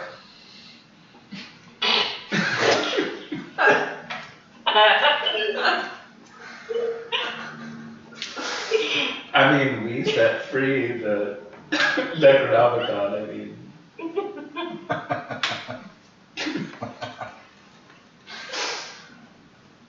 Yeah, did you leave it that? I caught a rumbling of it. You're responsible for the big event in the sky. No, this was a different one. Oh, okay.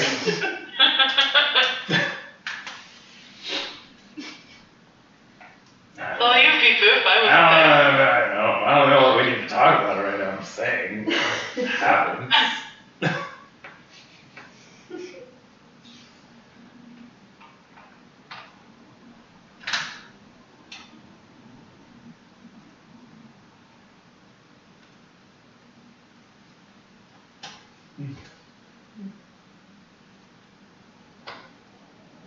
Do you know, are there parties actively seeking you?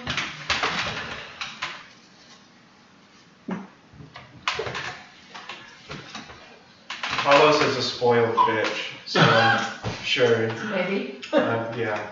Okay. Fair. Have we ever run across Talos? Not a god that's commonly like worshipped among, towns and organized peoples and groups. Often found more like Xerox would probably have some some probably the most familiarity out of any of you with Talos, maybe Gray as well. Some like nature druids would have some, I'm sorry, what was it? From coolest time on the ocean, which maybe? Some sailors for sure would, probably like there'd be some sailors that would like kind of at least give kind of anxious homage to Talos to kind of ward off storms and such. But Xerox would probably be somewhat familiar. Some of your, clan and stuff growing up probably, worship Talos to some extent or another. But with gods like Talos, like, I think that among you can kind of have a number of stories, like from the one end of the spectrum with like, the people that Xerox ran with as a youth, like, those are just like people like living in nature, like storms and violent acts of nature are just a part of that existence. And it's just kind of an existence of kind of like interacting with that. What Nazira, like your check, like really kind of pulled in was like Talos's kind of inclusion in cults like the Circle of Rust and Rust and the Worm. They value gods of like just destruction and stuff and such. So there are two different sides. There's like the like natural, like, yeah, storms happen, that's part of nature, like recognizing that, interacting with that's part of just life. But then there's the other side that like wants to kind of like utilize or manipulate or like gain the power of this sort of effect or this sort of thing, or like, and Nazira, gods can be very personal and just people-ish. So Talos may have multiple sides and personalities like many of the gods do, and some of those may be drawn out by these, like destructive cultists, and some might be brought out by just people who recognize nature and such. So all those things.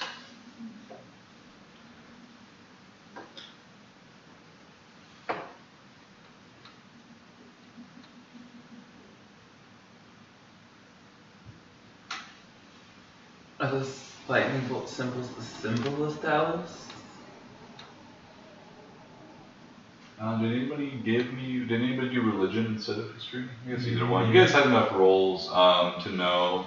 Actually, I'll let Johan answer that question. Is that an official symbol of Talos, or is that a cultic symbol? That's it's a symbol of Talos, but it's also that this mark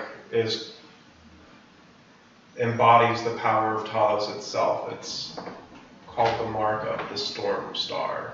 And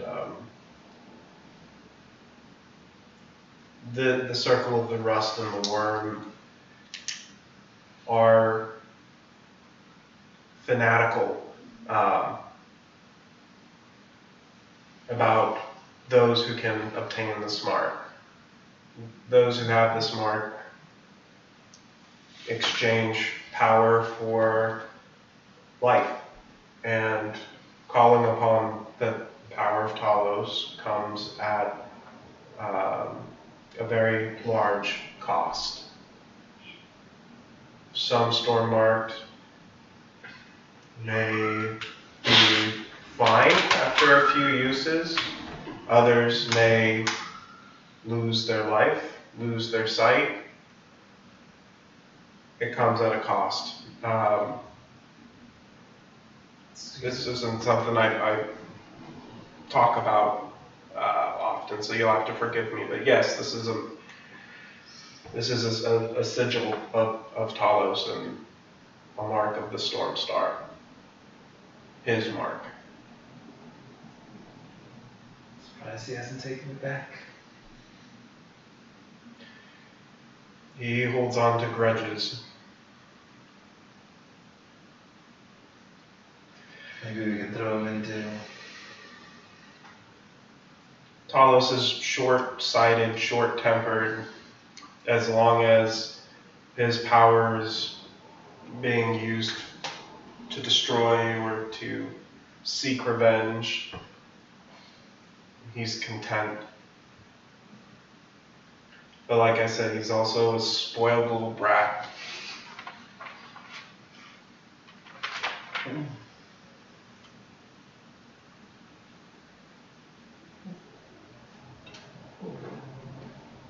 You wish to rid yourself of the mark? I've spent my life after walking away from the cult searching for answers, diving into lores, trying to figure out if that's even possible. I have no idea.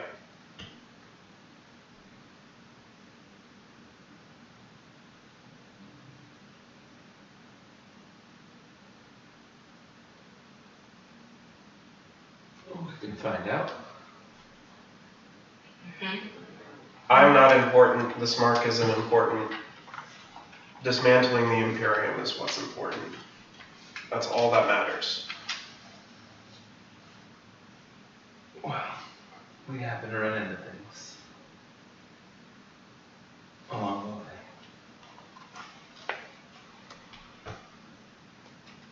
As is evidenced by our ever-growing list. Yeah.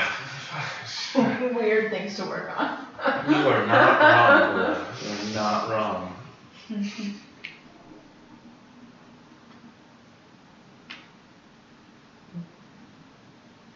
Well, Thank you yeah. for sharing your side. You get all that whisper litany.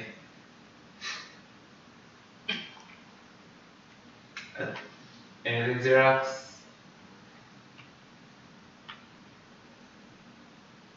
She's probably bored with me at the moment.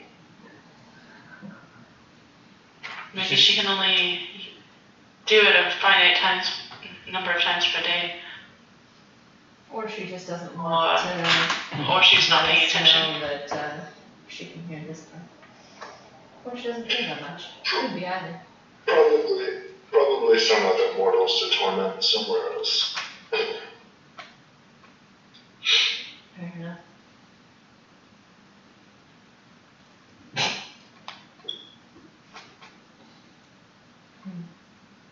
Is it possible to cast Magic Mouth to go off anytime that Xerox is being scried on? You don't have a trigger to know when Xerox is being spread on, from what I can tell. So That sounds like a contingency spell or something pretty Yeah. significant. That's why I wanted to work.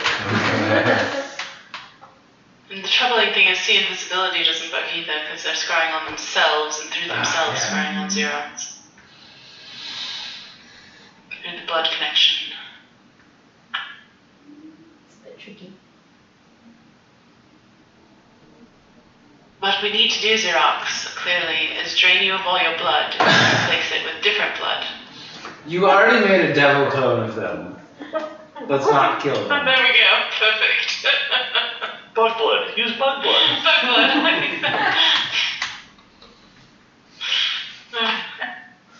Macabre, but not. I'm joking, of course. I don't think there's actually a way to do that. I mean, short of some powerful magics. Probably not a safe way to do that. And no guarantee that it would. I think she has access to the wish spell. Safely use that. We'll put it on the list to consider. There's not some consequences there. Humomancy at its finest. And maybe if you run into any deities like Yondala or Lathandra's angels or something like that, you can ask another boon of them. Well, shall we? In the meantime. Should we rest for the evening? We got 2 people to heal. It's getting a bit late in the day, yeah? I think that Maybe? Well, this is my room, so I'll be over here, I guess.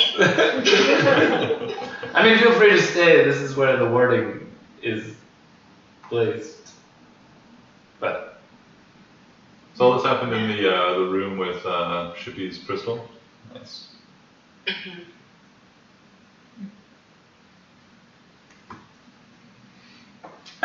Should we take watch? What? In a flyby? Alice says, I don't want to be a wrinkle in the plan here, but it does seem like one person was maybe a little left out of sharing things and maybe expressing what dangers they might pose to the group. She looks at you, Beep Boop, and says, it seems like we don't even know rightly where you really come from, and it sounds like Mr. Nibbles is nice and all, but he didn't really, not to beg to differ or anything, but it doesn't really seem like he made you, much less that he just kind of turned you on.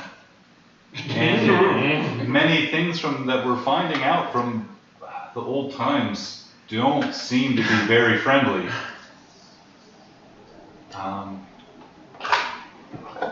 I don't take this personally, because I trust you, Co-Captain Beep Boop, but maybe if you wanted to share a little bit about that?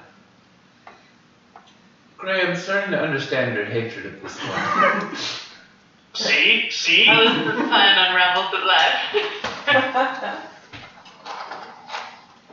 I mean,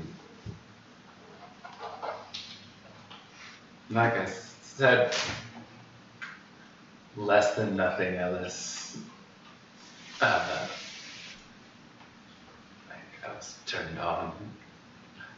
You heard my Togatothian friend about his redacted core memories. And didn't Mr. Nibbles come on board and kill Togatots for a little while to try and break Togatot, something that controlled Togatots? Do you have something controlling you, Co-Captain Beep Boop? Do we know what purpose you were made for and what purpose you might return to? No, but if you find out, I'll give you $1 million. What's a dollar? $1 million electrum. That's a lot. The most valuable currency.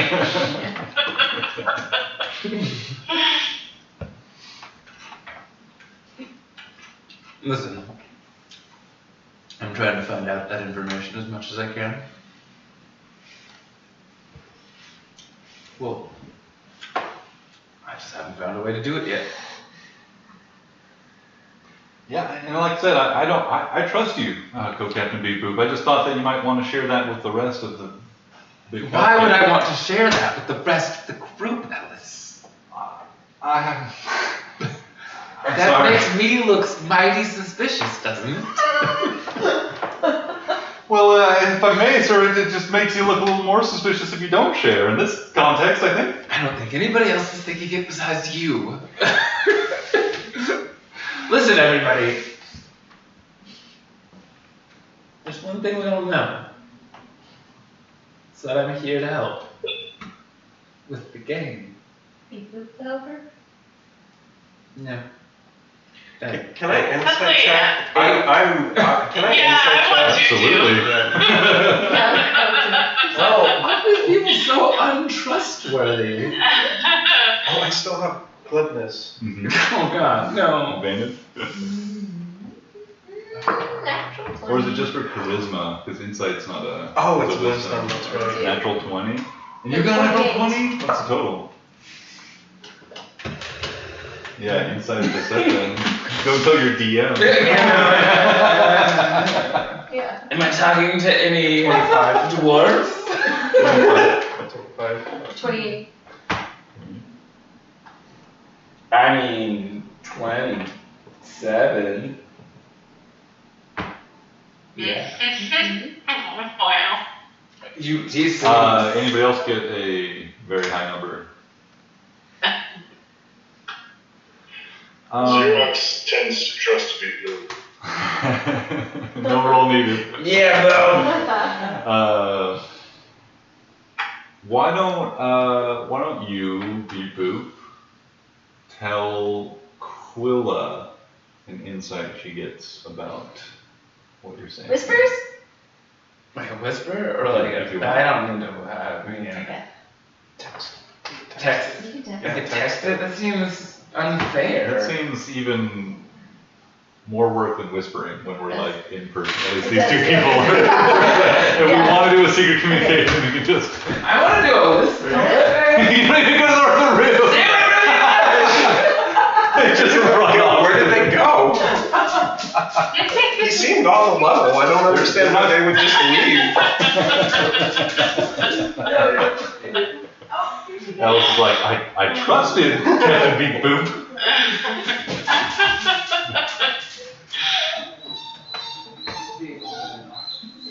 Whisper it quieter. Can you guys hear him?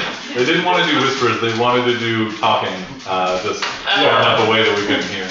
Regular talking. Wait, you could hear me? I heard noise, but I couldn't make things out. Yelled at you to make sure. Whispers have been whispered. You will never know. But to the rest of them, I think Beep Boop seems pretty, quite genuine. Even with like the knowledge of like, maybe how limited Beep Boop's kind of current personal history goes back, and maybe some of the limitations of what they're saying or about themselves. Like, so I'm not gonna say you don't have those concerns, but they seem pretty genuine from their perspective. Very genuine individual.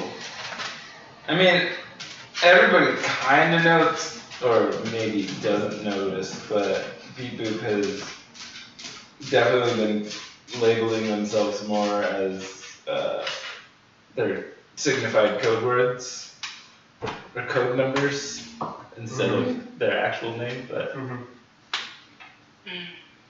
that's normal. They've been referring to themselves as 833P. I just don't want to say it every single time. Yeah. 800P. 8 not P if you're Togotots.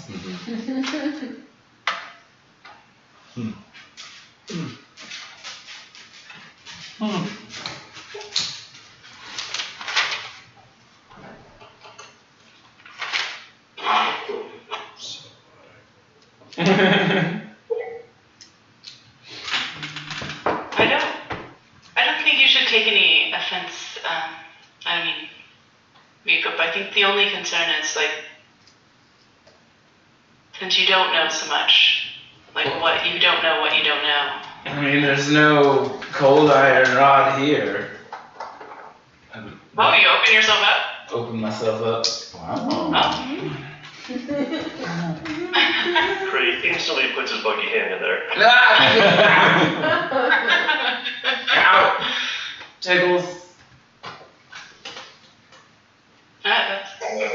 Xerox will step forward and say, Ellis, I appreciate your concern, but the creations of my friend should be beyond reproach. Damn straight. Give me an intimidation check.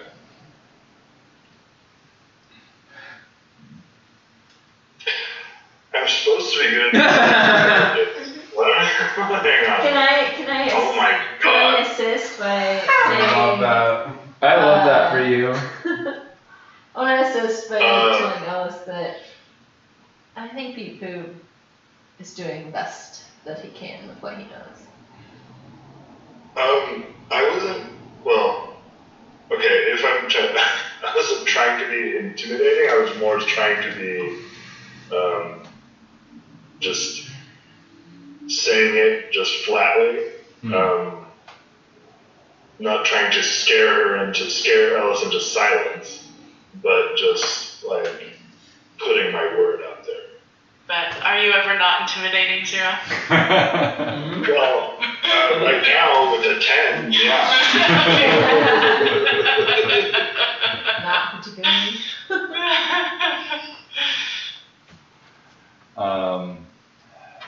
Ellis says, I really didn't want to offend anybody by what I said. I just thought it right that we all be on the same page. We're all putting our lives on the line here. Some of us more than others. And she kind of like here referring to the vulnerability of your crew that you picked up in Ball Creek, like herself and the others. the crew, me and the other crew, we are putting our lives on the line based on trust of you all. And all I thought was that you all should have the same trust for each other, even if you have the strength to stand on your own at times. And do you think that we don't? Well, I mean, she kind of was right about us in this one. Yeah. Co-Captain think, Quill, at the let's- beginning of this conversation, there was a great deal of distrust That's in this fair. room. I know. All I wanted to do was to see this conversation come full circle. I don't mean any offense again.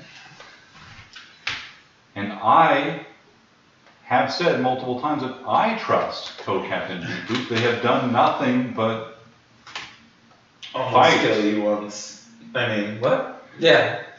Mistakes have been made, I'm sure. But the spirit of this conversation was putting things in the open. That's all.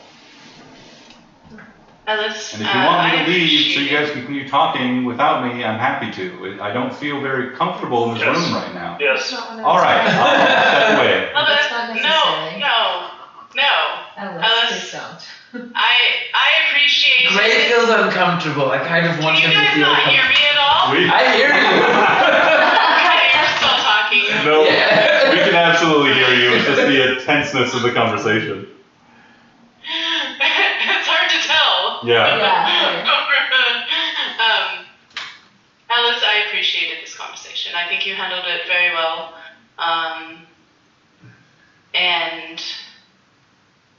So thank you. Now, would you be interested in position as ship's counselor? That's just gonna smile. I don't even know what I'm getting paid right now. Does it come with a raise? Paid? Internship. It's a very lucrative position. I happen to know a lot of ship's counselors that do very, very well. I have a good friend. Her name's Deanna Troy. She's a great ship's counselor. I didn't know many pirates out of Scopia had ship's counselors, but I'll take your word It's for it. hard work, and sometimes at the end of the day, you just need someone to talk to. Murder weighs heavy on the soul. Go figure. But, Ellis, how did you and the rest of the crew join up? I'm still quite fuzzy on that.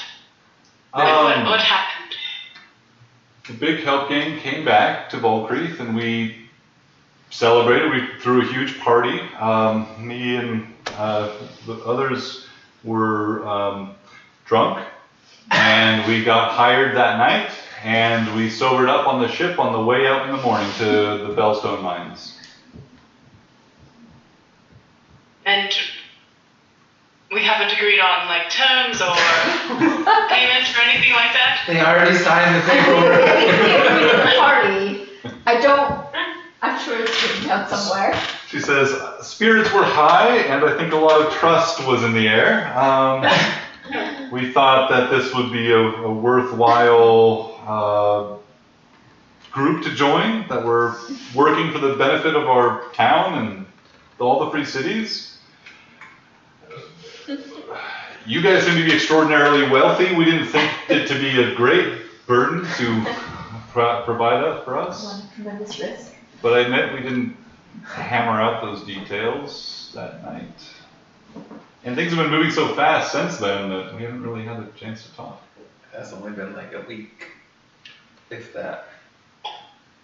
Well, maybe we should discuss that then. We don't want word to get around that the big help gang is not good for their wood. I mean, Agreed. can't call us not good for a word if we don't promise to pay them anything in the first place. They made an assumption. Libertarian beat boot strikes again.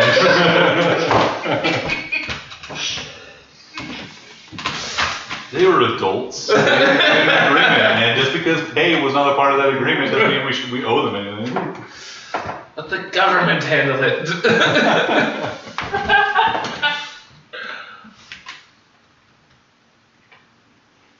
Who is our mercantile expert? probably could write up some boilerplate. How do you guys feel about like a 5-minute, 10-minute break?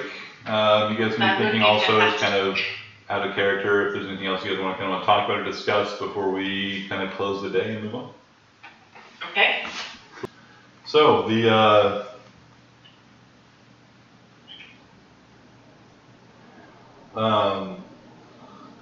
day continues on with you guys, your journey still through the darkness above the world, as Shippy is still flying, and unless otherwise instructed, is kind of flying with their keel facing the surface of the world. So as as you guys kind of leave the lower decks of Shippy to give Bipu room and to sleep or have some privacy in their bedroom.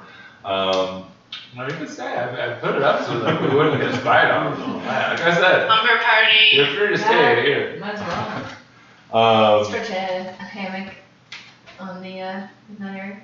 yeah. So And there's some attachment points. in that case, out the portholes, you see just the continued darkness and expanse of stars outside as Shippy, for much of this day, continues their flight again, flying above the world before like getting above their destination and to descend, really the slow part of the journey. And as the day goes on, you eventually, the conversation ends, you guys go about whatever business you have, and in some hours, Shippy announces to you all that, "Hi there everybody, we're just above the big old broken tree. We're going to be starting our descent down now. It's going to take a while." Thank you, Shippy. It should be. How far along are you with learning invisibility? I'm almost done. I think sometime tomorrow during the descent, it'll be finished. Cool. That sounds great, Shippy. Excellent. Do you think that you will be able to be invisible before we're like really obviously within eyesight of like an average human-like creature? Oh, well, I don't know how well average humanoid creatures can see. In fact, I don't even have the perception of sight as a baseline to judge. That's fair. Shippy, as we get closer to the tree, you should remain above a layer of clouds, just so that we aren't seen by the rod or anything near the tree until you have learned invisibility. Sounds great to me, Co-Captain Johan. Also, just a really quick question. I was below deck and noticed this tuning fork device. Do you know what that is or what it's used for? It's essential for my ability to transport between planes. I know that much. And it also helps me find things. Do you know what kind of thing? We can make him find bells, anything Oh, yeah. that we put Okay. in Oh, the right, hopper. right. The keys. Finding the keystones. Okay. I think Huh. anything, like he found the rot, Oh. Do we put rot in? right? So- Yeah, we put rot in him. And anything you need to find. So, well, okay. What if we put, Shippy, if we were trying to find a large concentration of bellstone underneath the earth, is that something that you could help us with the requisite materials? I sure think so. Unless it's shielded or something. We have a lot of bells. We do know. Good thought. I do Johan. like that idea. We do know it's under the tree, but my worry would be. The tree is so big. Yeah, the tree is huge, so knowing exactly where, that's a good idea. And also maybe about how we get there. It doesn't necessarily show us like an access tunnel. I can, If that Gray had planned to cast something. Search must be closer though. Yeah. I can also, cast something. Do you remember Blessings from Dallas. the temple of, Or not. El Mater when we went into the Fucking funny. crying for Lathander and Lyra, and I had that small eye carved out. I can do that again. Okay. Oh, the eye. Can someone explain to me, because I haven't seen this work before, if we give Shippy the material to find something, does it show up on the Panopticon Atlas? No, He just knows. We didn't ask him to put it on there last time. He just kept telling us that we were getting closer. Shippy, could you probably do that? I could show you the direction and intensity on the map. Could you share that information with the tablet that we just got from Mount Inaru? Sure, it's already connected to me. And even when we're off the ship, that should still work? Unless someone's shielding it or blocking that connector, and I think so. Nice. There may be a limit on the distance, but it should work for a good while. Okay. Well, this may be a good test for that. Excellent. Mm-hmm. Yeah. That's interesting. He's gonna walk up to the top of the ship. Look out at the stars. Yeah, you see the stars above the world. You can see just like, sitting out from the sides of the ship, there are those like little like ringlet things on the sides of Shippy. You can see that, whatever fabric or material they're made of is kind of illuminated by light reflected off the world below. You can see just the colors and things of the world kind of just changing as like clouds pass over, probably beneath you. Do you look down at below you at all, or just enjoy the sights above? And Because I don't understand what's down there. Beautiful. Just watching his last little brief glimpse into space. Yeah. Fantastic. Coming back.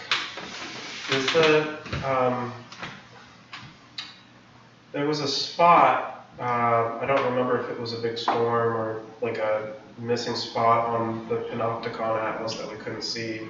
Is that within visual distance, Shippy? Or can you tell me how far away that is from our current location? There was a spot on the like Panopticon, like the atlas of the world, that showed like this blank spot on the help me remember, was that in reference to the magical nodes specifically, or was that the full map in that instance that you guys saw? Do you guys remember the context of this information better than I? I don't. Trying to. I don't think it was the node network. I kind of thought it was the whole map, but I don't remember for sure. I think that's where I think that's the case. Yeah. So you see this other side of the world where, and remember, like, the Panopticon Atlas is showing very, very ancient information, but there is something on the other side of the world, not where you guys have passed by. This is one of those like potential detours that would have taken a long way around the world. You could have gone and explored. But there was something kind of more or less roughly on the opposite side of the world of, maybe like the free cities and maybe like the mountains and the sea and stuff there. That was just a blank void of space. Cool. Okay.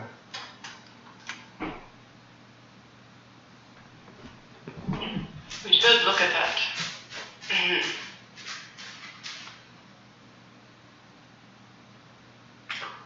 One thing at a time. I'm not up there.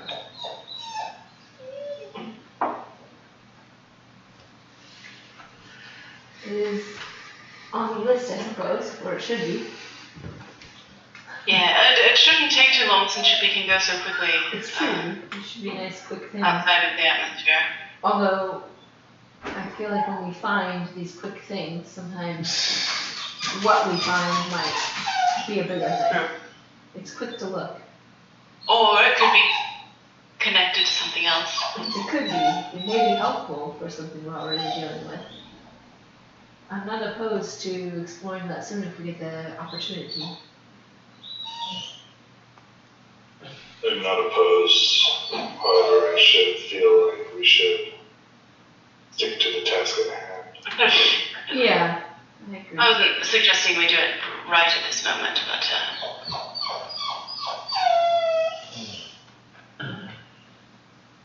eventually.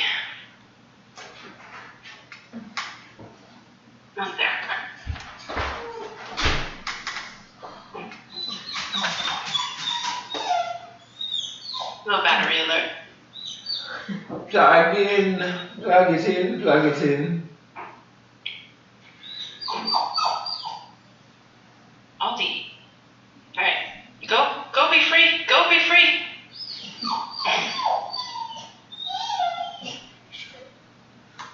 Did we want to attempt to spy or to scry again? Or did we not want to waste the spell? I mean, I don't mind if you all think it's a good idea. You can get it back when we rest, though, right? I can, yeah, I mean, honestly, I can even do a short rest on the way down and get it back, so might as well, right? We should also try to check in with our team on Mount Inaru. Yeah. Should. I'll write Natalia a little, how's it going? That will pop into her head. She replies, if you continue employing this psychic inference, they have been unable to determine why they're receiving 2 signals. They are quickly resolving to go in pursuit of the stronger one of the 2. Seems like a trap. I'm not there. Good to know. Beef Boop is worried about your trap. Oh, right. You're like, not even. I mean, I was thinking Cola probably would have like wandered up to the deck too. Okay. I would maybe share that. Yeah, and then just want to be careful for traps. Have they considered that it might be a simulacrum of some sort? Who would do something so evil? Well, this guy is wondering about. There's nothing evil about it. Okay, question mark. Vitaria says, I question the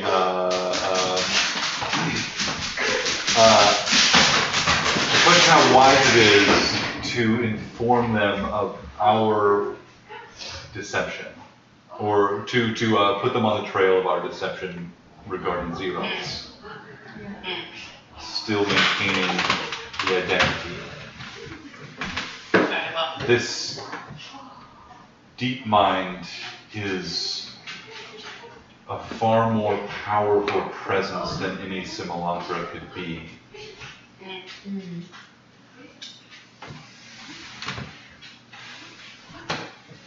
Their psychic inference, they believe, has found the source. They are beginning to suspect there might be a source and reflection.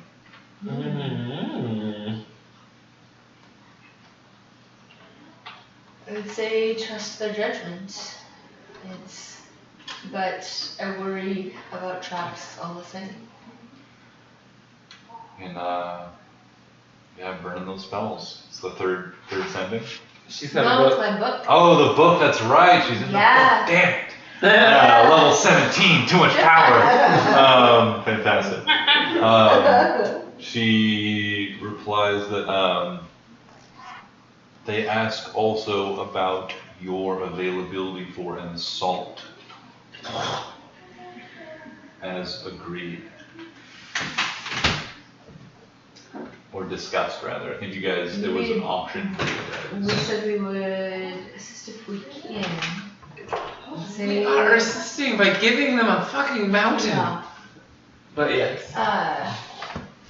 I'll check in with people on this one.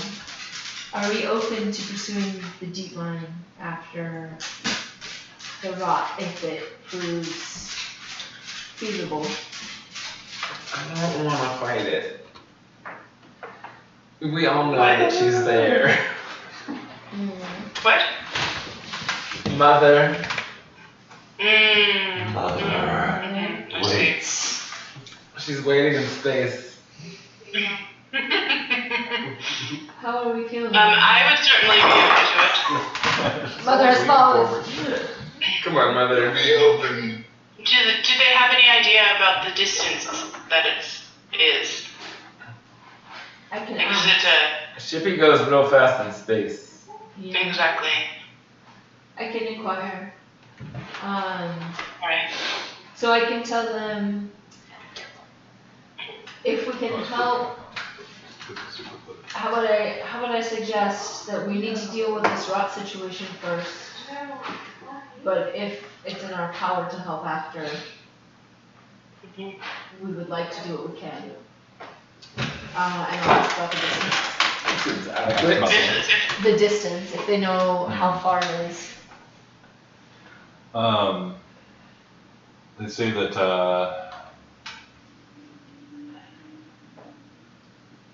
Victoria says the more powerful signal they expect to be within a day's reach, depending on where it moves. The other one has been more erratic, harder to predict its movements.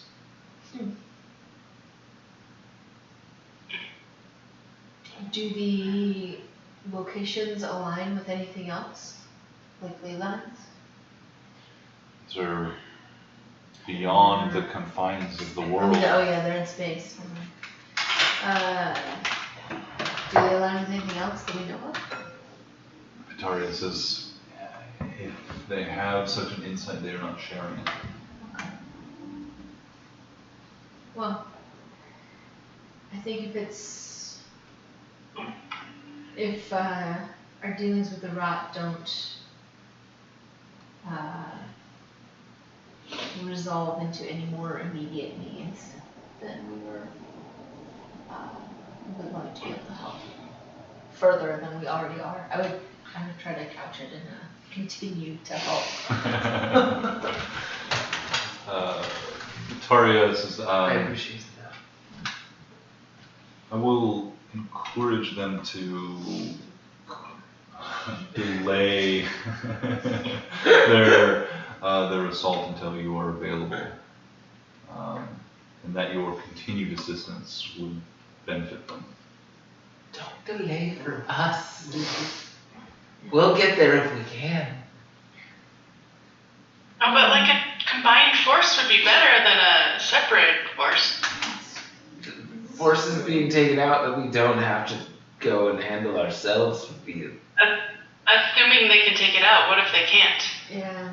And if we join, then both Assuming of that us would go Bellerophon after. falls to the devil before we get a chance to get his spine back from the frickin' vampires.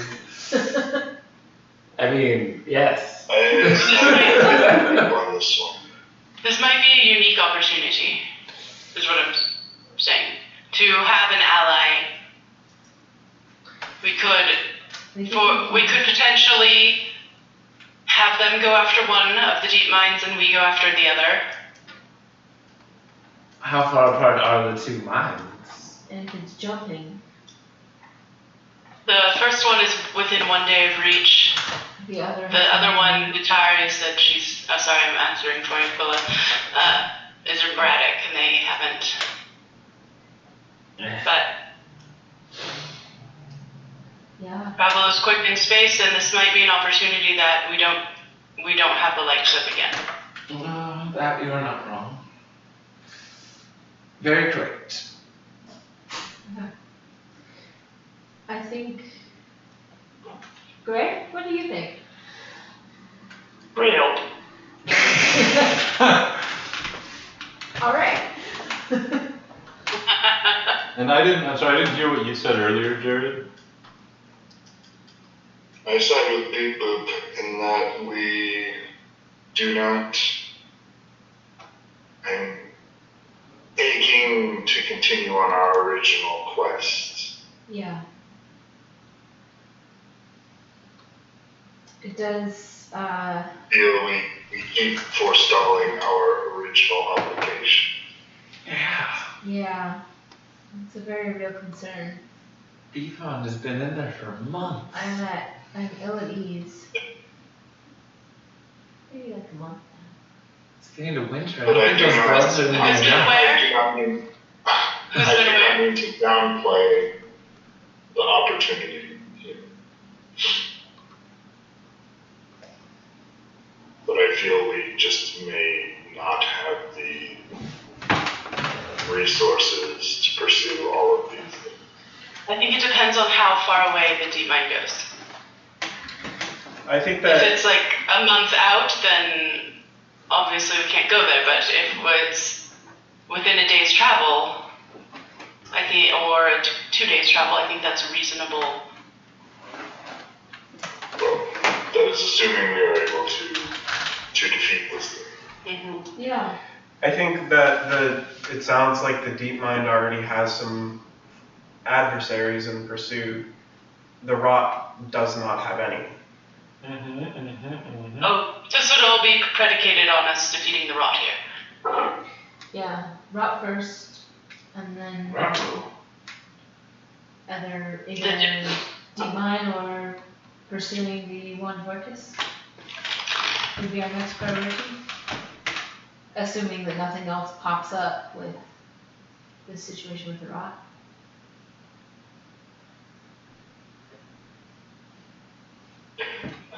Okay.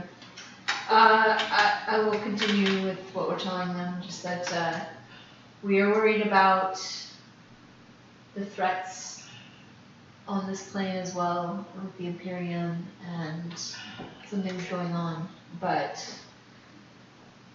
we will deal with this rot, and then if we can help, we will see what we can do. If we can continue to help, we will see what we can do, and we can coordinate efforts from there. We'll be in touch. Daria says, I'm sure they will say offensive things about your priorities and intentions. I will control their opinions as best as I'm able. Yeah, and maybe don't disclose quite all of that.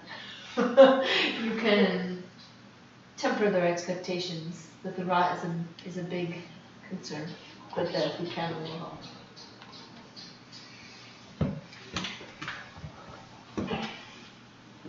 We will continue. That's gotta be a second message.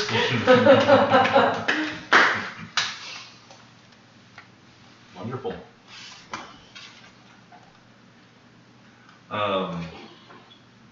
As it's hard to tell the passage of time and any coherent day cycle of this recent experience you guys have had, what feels like a very long day continues to wind on and come to a close at some really voluntary point for you all to choose to call it a day at any point, as you guys are still above the world and see like the sun still setting above, beyond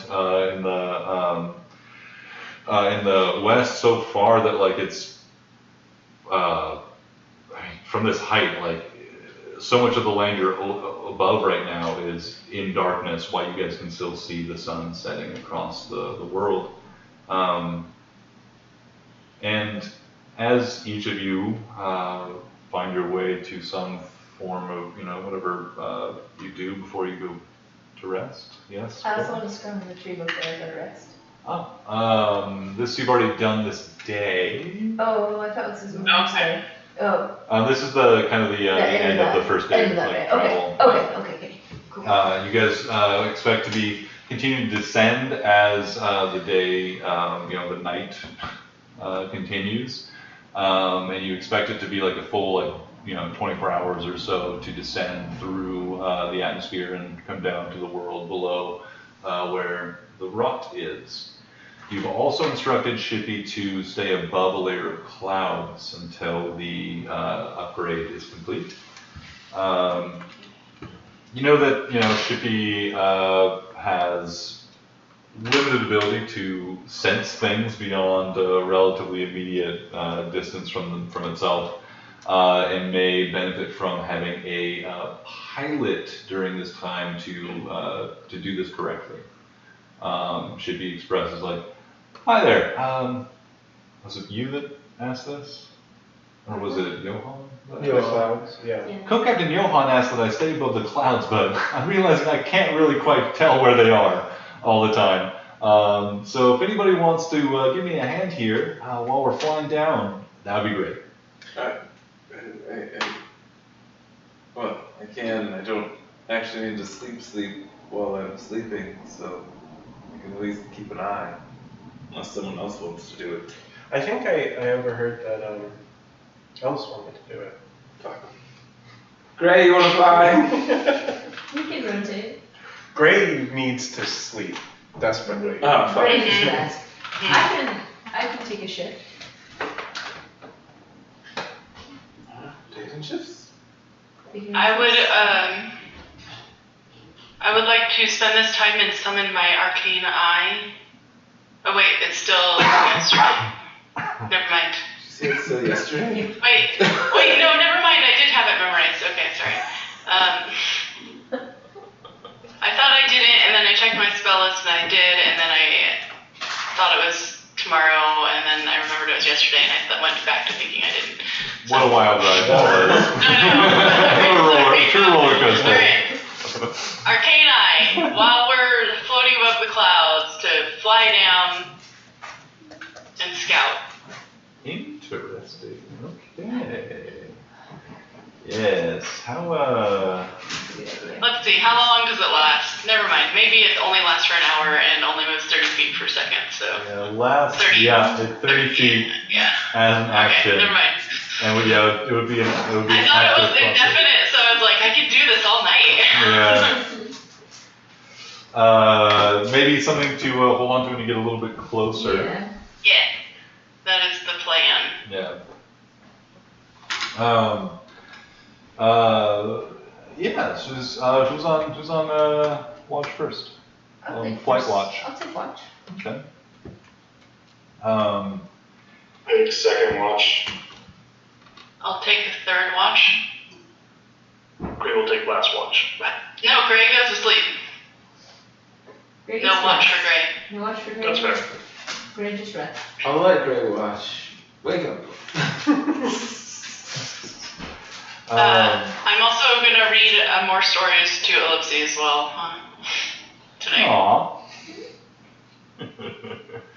Aw.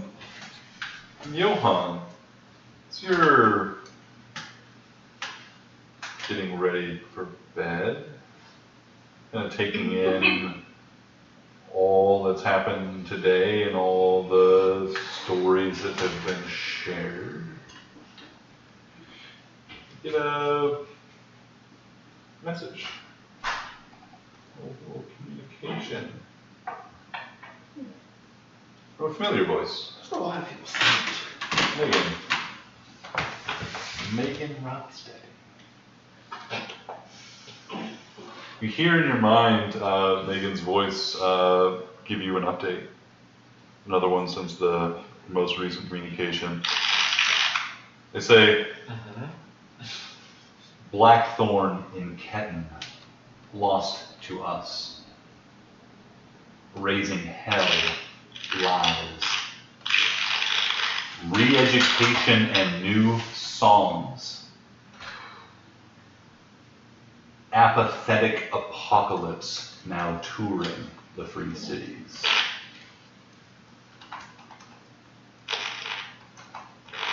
Playing post-Iron Fellwave.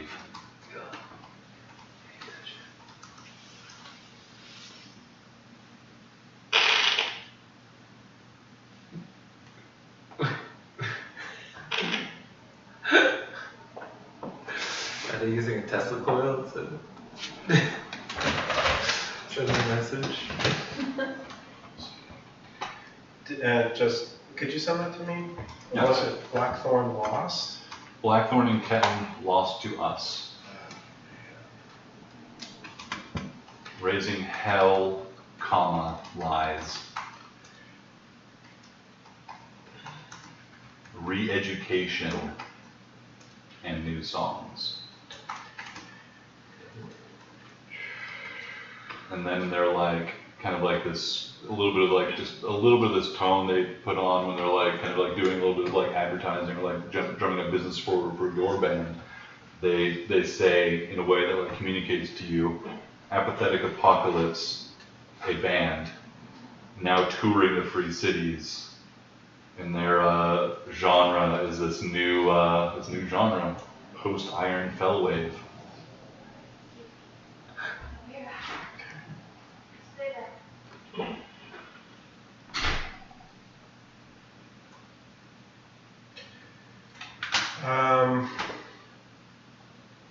I'll reply back.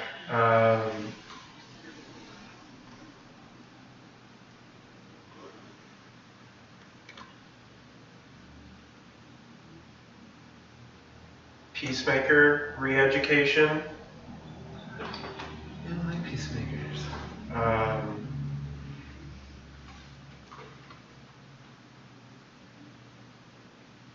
Undermining our work.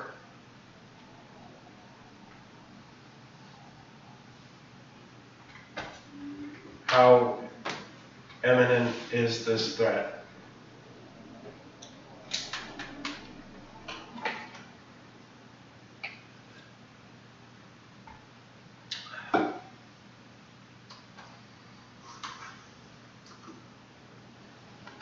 Their voice comes back.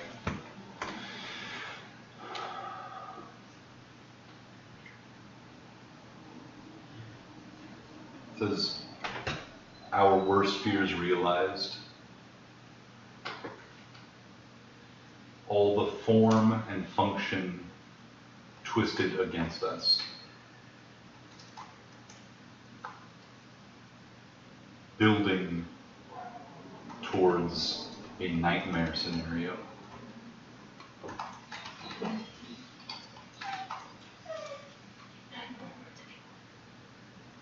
They communicate what they need to. Yeah.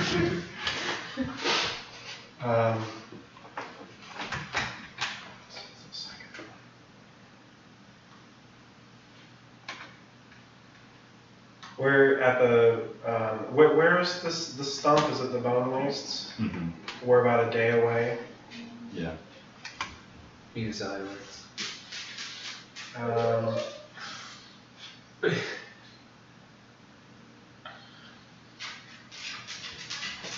I will reply back, understood. On my way.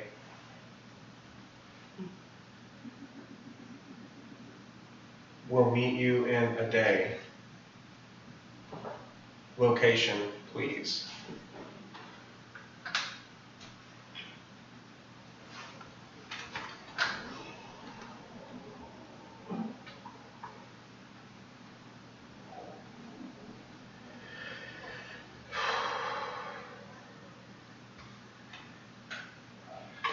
They reply, in Urdura.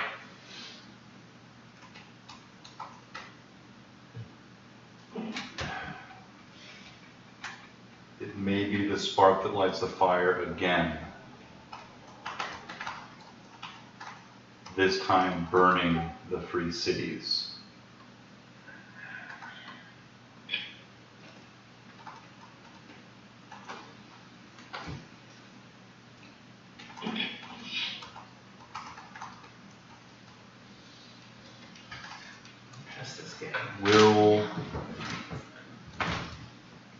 We'll provide more information and prepare for your arrival.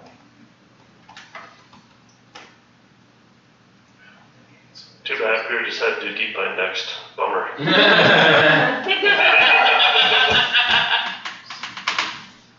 This is gonna be my last one.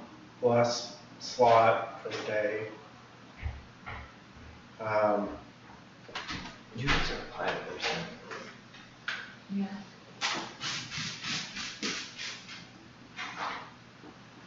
You can apply to the thing. Urgent. This is urgent. Gather the others. And then we'll call it good.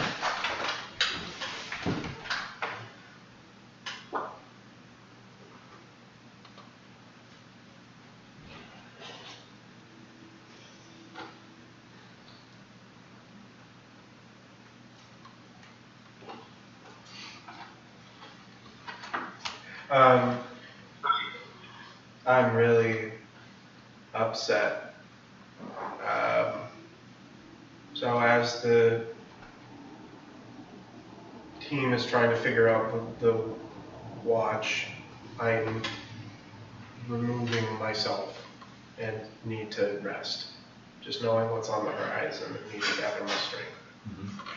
All right. Quilla, your watch begins. Have you spend it as Shippy begins descending? You don't need to spend the entire time like flying Shippy, but really the main thing is to help Shippy understand when Shippy should stop and like hide behind cloud cover and stuff like that. It's dark on this side of the world right now, but there's some moonlight, kind of lighting up the tops of these clouds that you can see from above. But you can see them still crackling. Oh, in this part of the boneways, the clouds below you are crackling with that sickly green light. And is it fairly dense cloud cover as far as I can tell for the wildlife? Yeah. There are. Give me a perception and a nature check.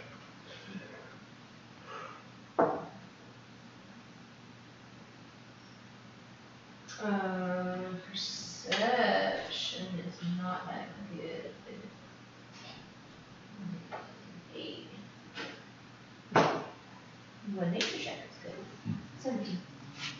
Yeah, you see these clouds, and like they look like thick storm clouds. And you look at them, and like at first, as your watch is ongoing at the beginning, you look at them like, well, we may not even have clouds to hide behind as these sail past, and time passes an hour or two, and you realize, not through any great observation of yours, but just the deduction is like you see those clouds still roiling over the same place. They have not moved with the wind. They have not been blown away by any natural force, and you realize that there is something certainly unnatural about these.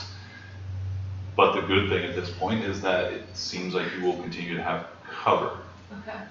Even though there are like occasionally small pockets of breaks in the clouds, but for the like 90% of it, it's roiling clouds, much of which over the rotten tree is you still see these like crackling bolts of green electricity just shooting through these clouds.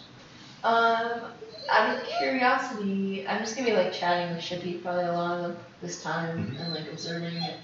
I would probably ask Shippy if Shippy can feel any difference between when we're passing through clouds, like from the moisture in the atmosphere and stuff, like if they notice any difference. As the first person on the watch, you're still kind of descending down to that level. Oh, okay. You feel like gone past some like super upper atmosphere clouds, but these ones are kind of like hanging a little lower to the world. Okay. And these are still kind of a ways below. You think probably like second or third watch will probably have to be the one to make the call as when like you're just above those. I just ask Shippy if Shippy would like to like try to see if they can feel cloud cover or not. Like explore that. Yeah. This is like what it feels like when there's not clouds. Yeah.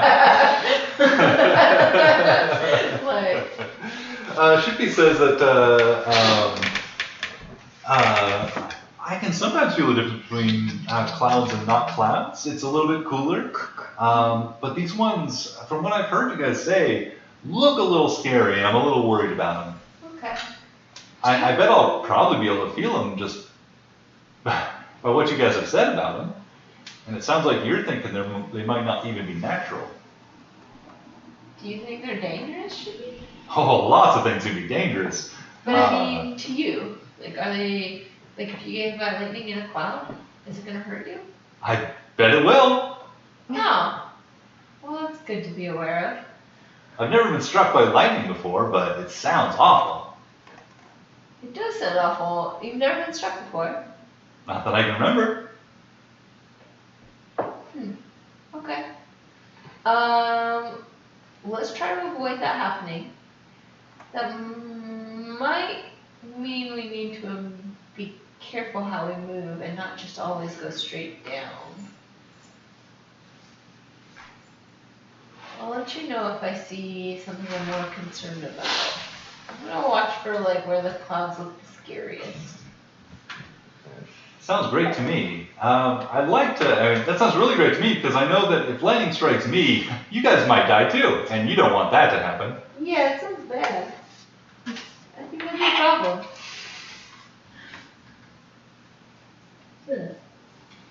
I hadn't thought about that too much.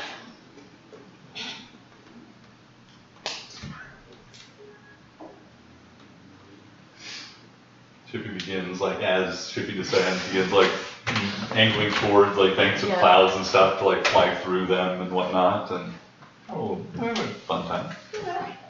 Yeah. Well,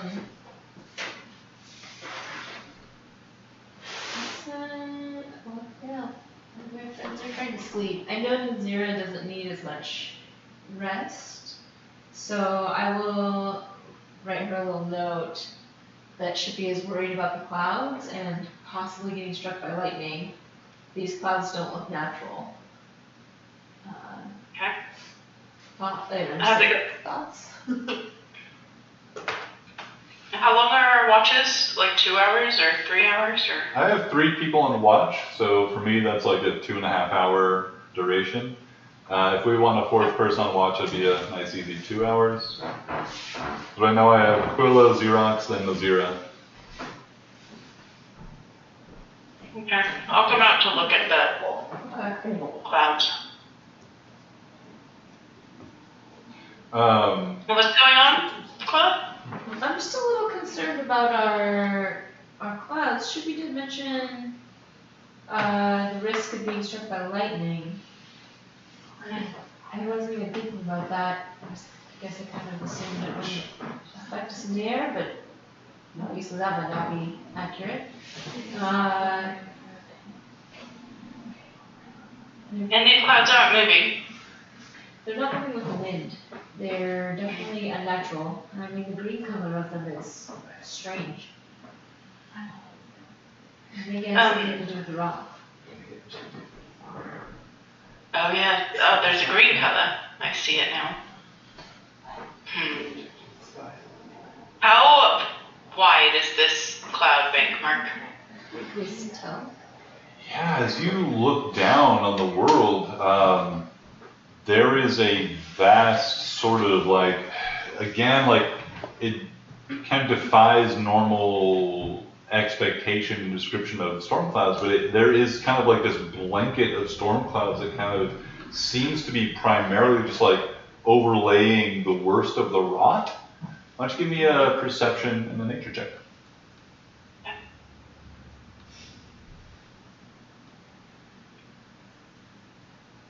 Those are 2 things that Gray is really good at. Yeah, it's true. He's a tired boy though. What did we say? 19 for perception.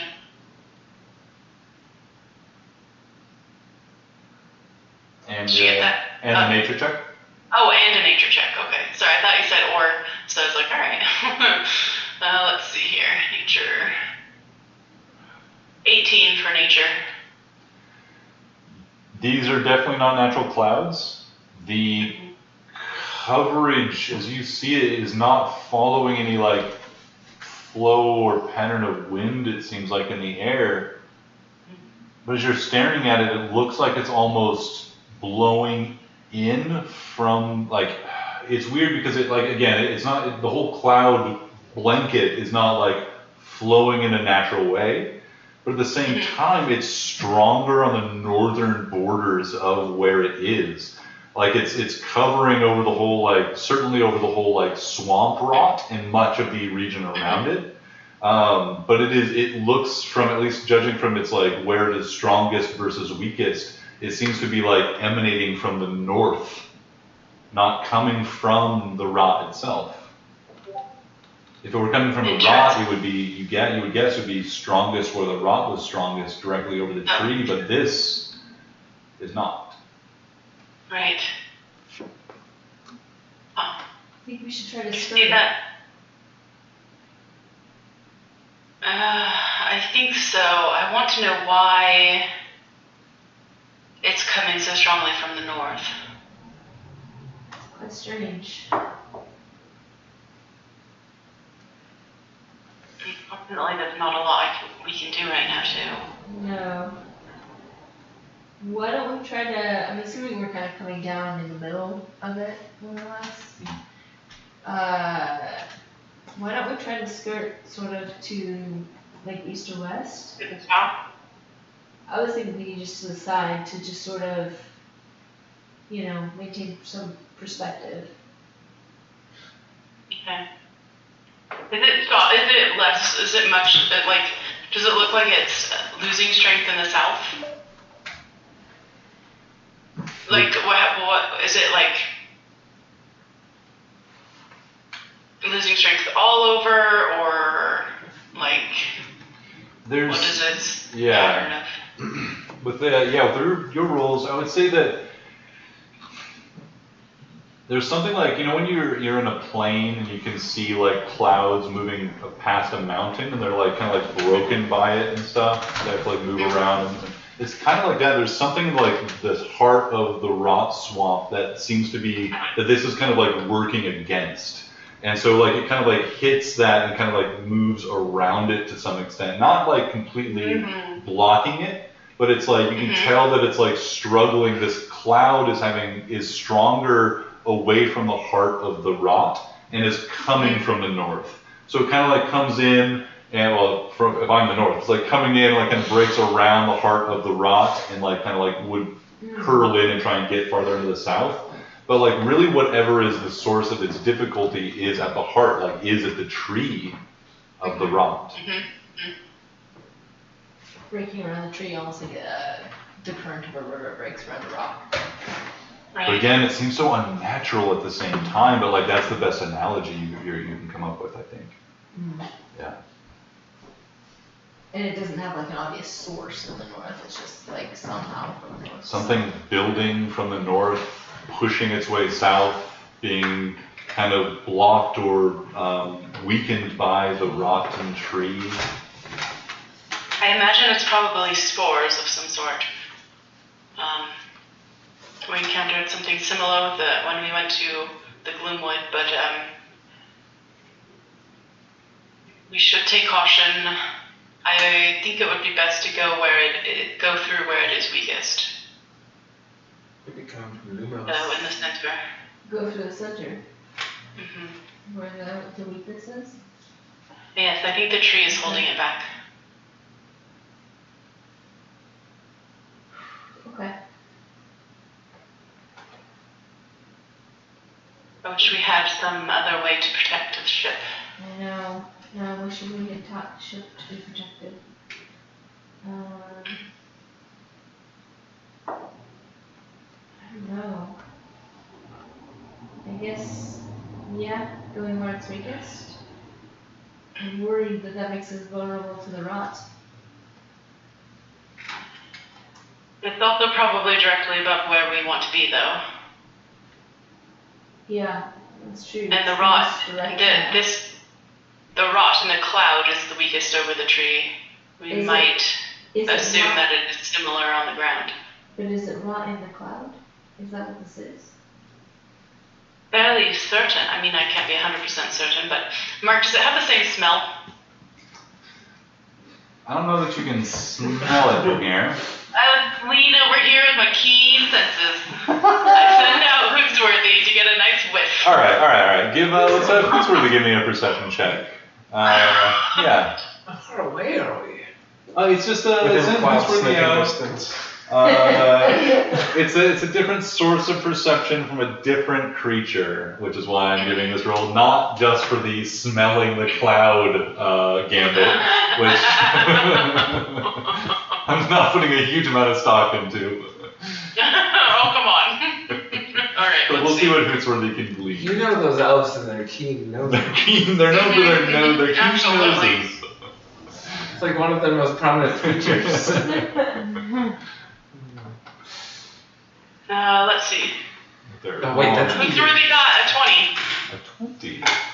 Damn, Hoots. Huh? Serpents, maybe.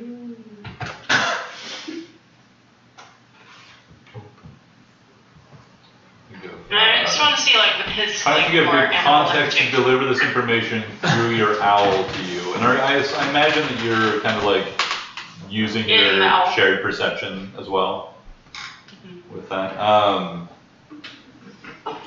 You're not sure if it's just the difference between your vision and Hootsworthy's or the proximity or just a different perspective, but there's something about this that.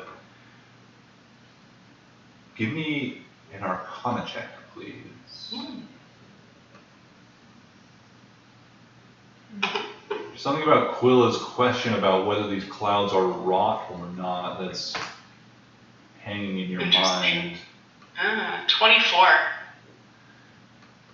The pale green energy that you see crackling in the clouds that are emanating from the north towards the rot, that is necromantic energy in those clouds. Well, doesn't seem to be the rot. It seems to be some sort of necromancy.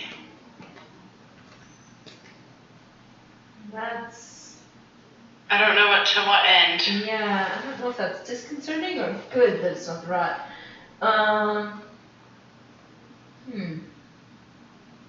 mean, at least necromancy we have some sort of understanding of. Yeah. But that is interesting. And is it working for or against the rot or just aside from it? Or is it just the normal weird blight issues of the bone wastes and they have a weird interaction with the tree? I have no idea. Be any of those. I think I agree that we should avoid the heart of it, or the worst of it. I'm nervous to go straight down the middle. Okay. I would clip along the edge and see if we can. I think we should try to skirt on the outside. Alright. Skirt to the east or the west and see what we can watch for. Okay. Let's And do then that. delay us a little, but we were hoping to keep Shippy out of sight until he was invisible anyway, so. Yeah. Um, Maybe. Yeah. Let's head to the edge of the clouds eastward. Engage. We don't want to get zapped. You've got it, co-captain. All enjoyment and cloud seeking ends, and Shippy takes a direct line towards the east of the cloud bank. Thank you for your help, Zira. I will stay on a little longer to make sure you get some good rest before your. I can stay with you. In reverie here, fine. I'll just find a place and just kind of sit down. I don't like close my eyes or anything. I just sort of look off into space. Yeah. It sounds like you guys are skipping Xerox's watch. No, I mean. No, I'm not on watch. I'm on Oh, reverie. you're just hanging out. Gotcha. On the deck. I'm just up reverie. Okay. Yeah. Yeah. Shippy's course is engaged and continues unwaveringly. You see the clouds seemingly be blown away from the place you're trying to get to, but continue to grow and seed themselves and expand into that space as well. This continual birth and growth of these necromantic clouds. Just gonna watch them, and I think it probably makes me think of a little bit about like thinking of like waves and the way they continually crash on the shore, and just like sort of the ongoing cycle of the ocean, how it's like always the same but always different, and I don't know, kind of get a little lost in thought about those kinds of things, but sort of trying to figure out if there is like anything I can learn about the clouds as a fish to watch. Yeah. Give me an insight check. And you can add your charisma modifier to this as well. Charisma. In addition to In that? addition to. Wow. New edition.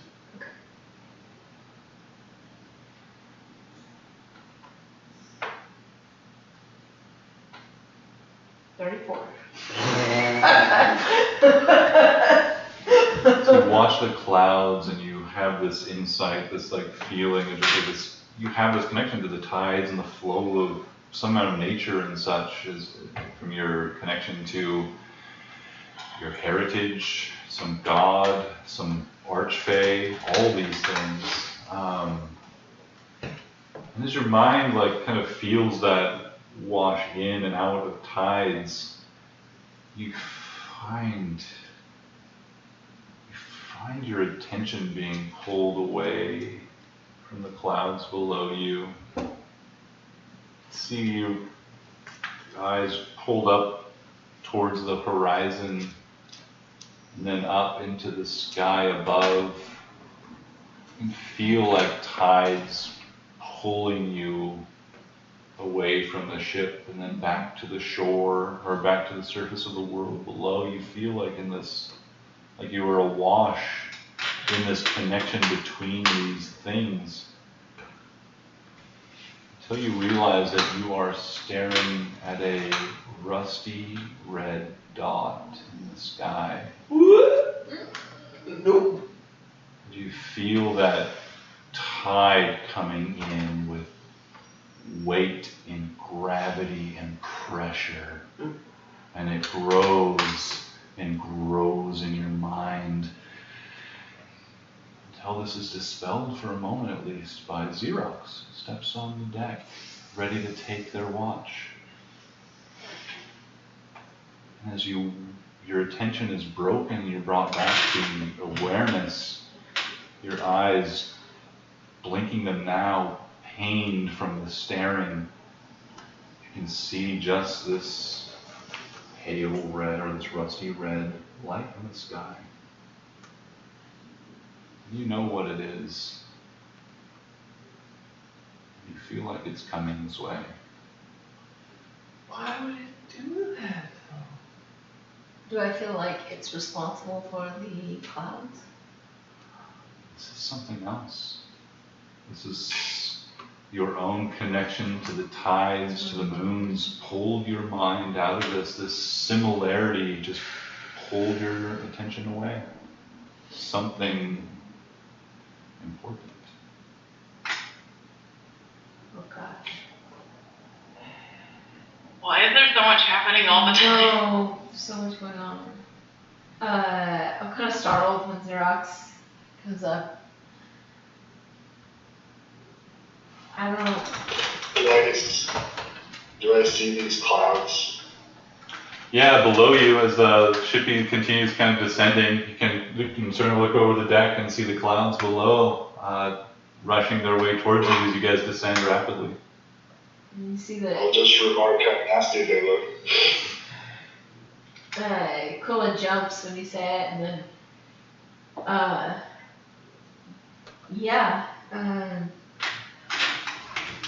think we have some problems. I feel like we have more than one. And I keep looking up at the sky at Ratha. Something's going on,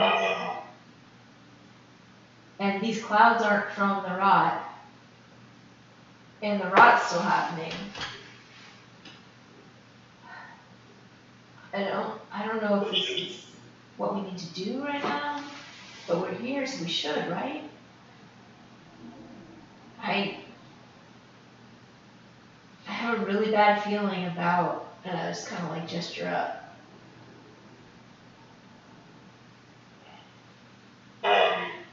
Are you gesturing at the moon? Yeah, Ratha, the red. Can I see the same thing that she sees? Looking up into the sky, you can see the telltale sign of the wanderer returning. Ratha, an ill omen. I will say, it seems like several forces are converging on this spot. If so, we may be exactly where we need to be. That might be the biggest wisdom I've had tonight, or that anybody's had tonight.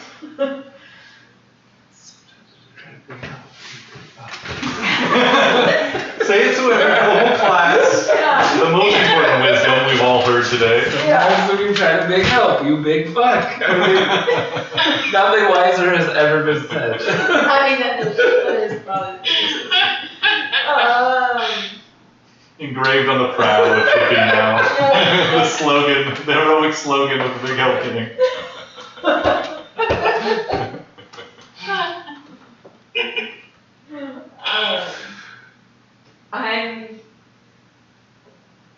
I'm worried about what's coming.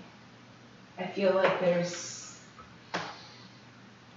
something else is coming too. Well, maybe our enemies are doing us a favor and coming to us for a change.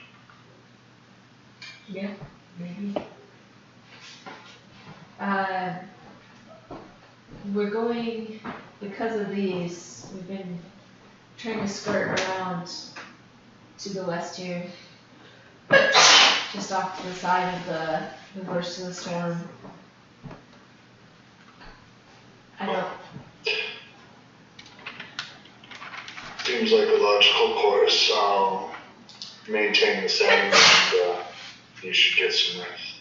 Alright. And just so you know, Zero was able to tell that these are necromantic in nature. So not of the rot, but something else. At least we know a little more about necromancy than we know about the rot.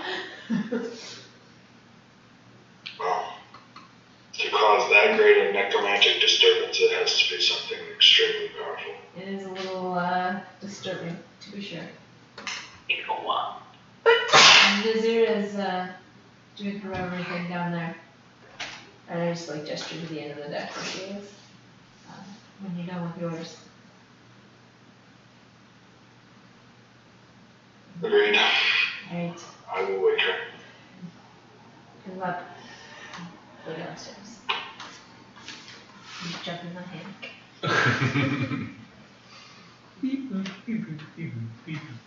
That's what you do sound like when you're screaming. Xerox, begin your watch and your assistance to Shippy. When Shell's done, put on the screen over there. I don't know if you guys heard her just sneeze like 15 times in a row. I couldn't hear it. You begin your watch, keeping an eye out for any other dangers. Occasionally your eyes glancing up to the sky to just make sure that Rotha isn't growing larger by the moment rather than the day or week.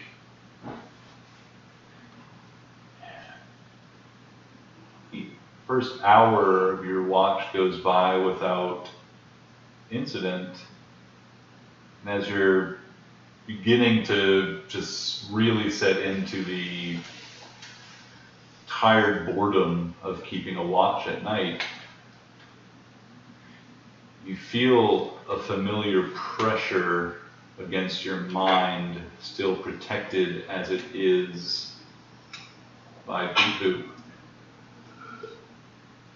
You feel that familiar pressure and you hear something you've heard once before, a familiar tap, tap, tap against the protection of your mind. Something asking for some permission once again. Oh.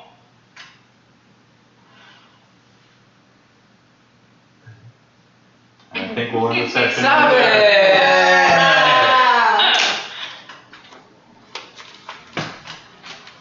Oh my gosh. And everyone wants access to Xerox's mind. Everybody wants a piece.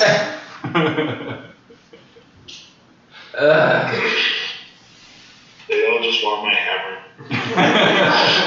That's what you're telling me. No one's ever had a plus like 1 or 2 hammer before. It's the most legendary weapon in all the land. Oh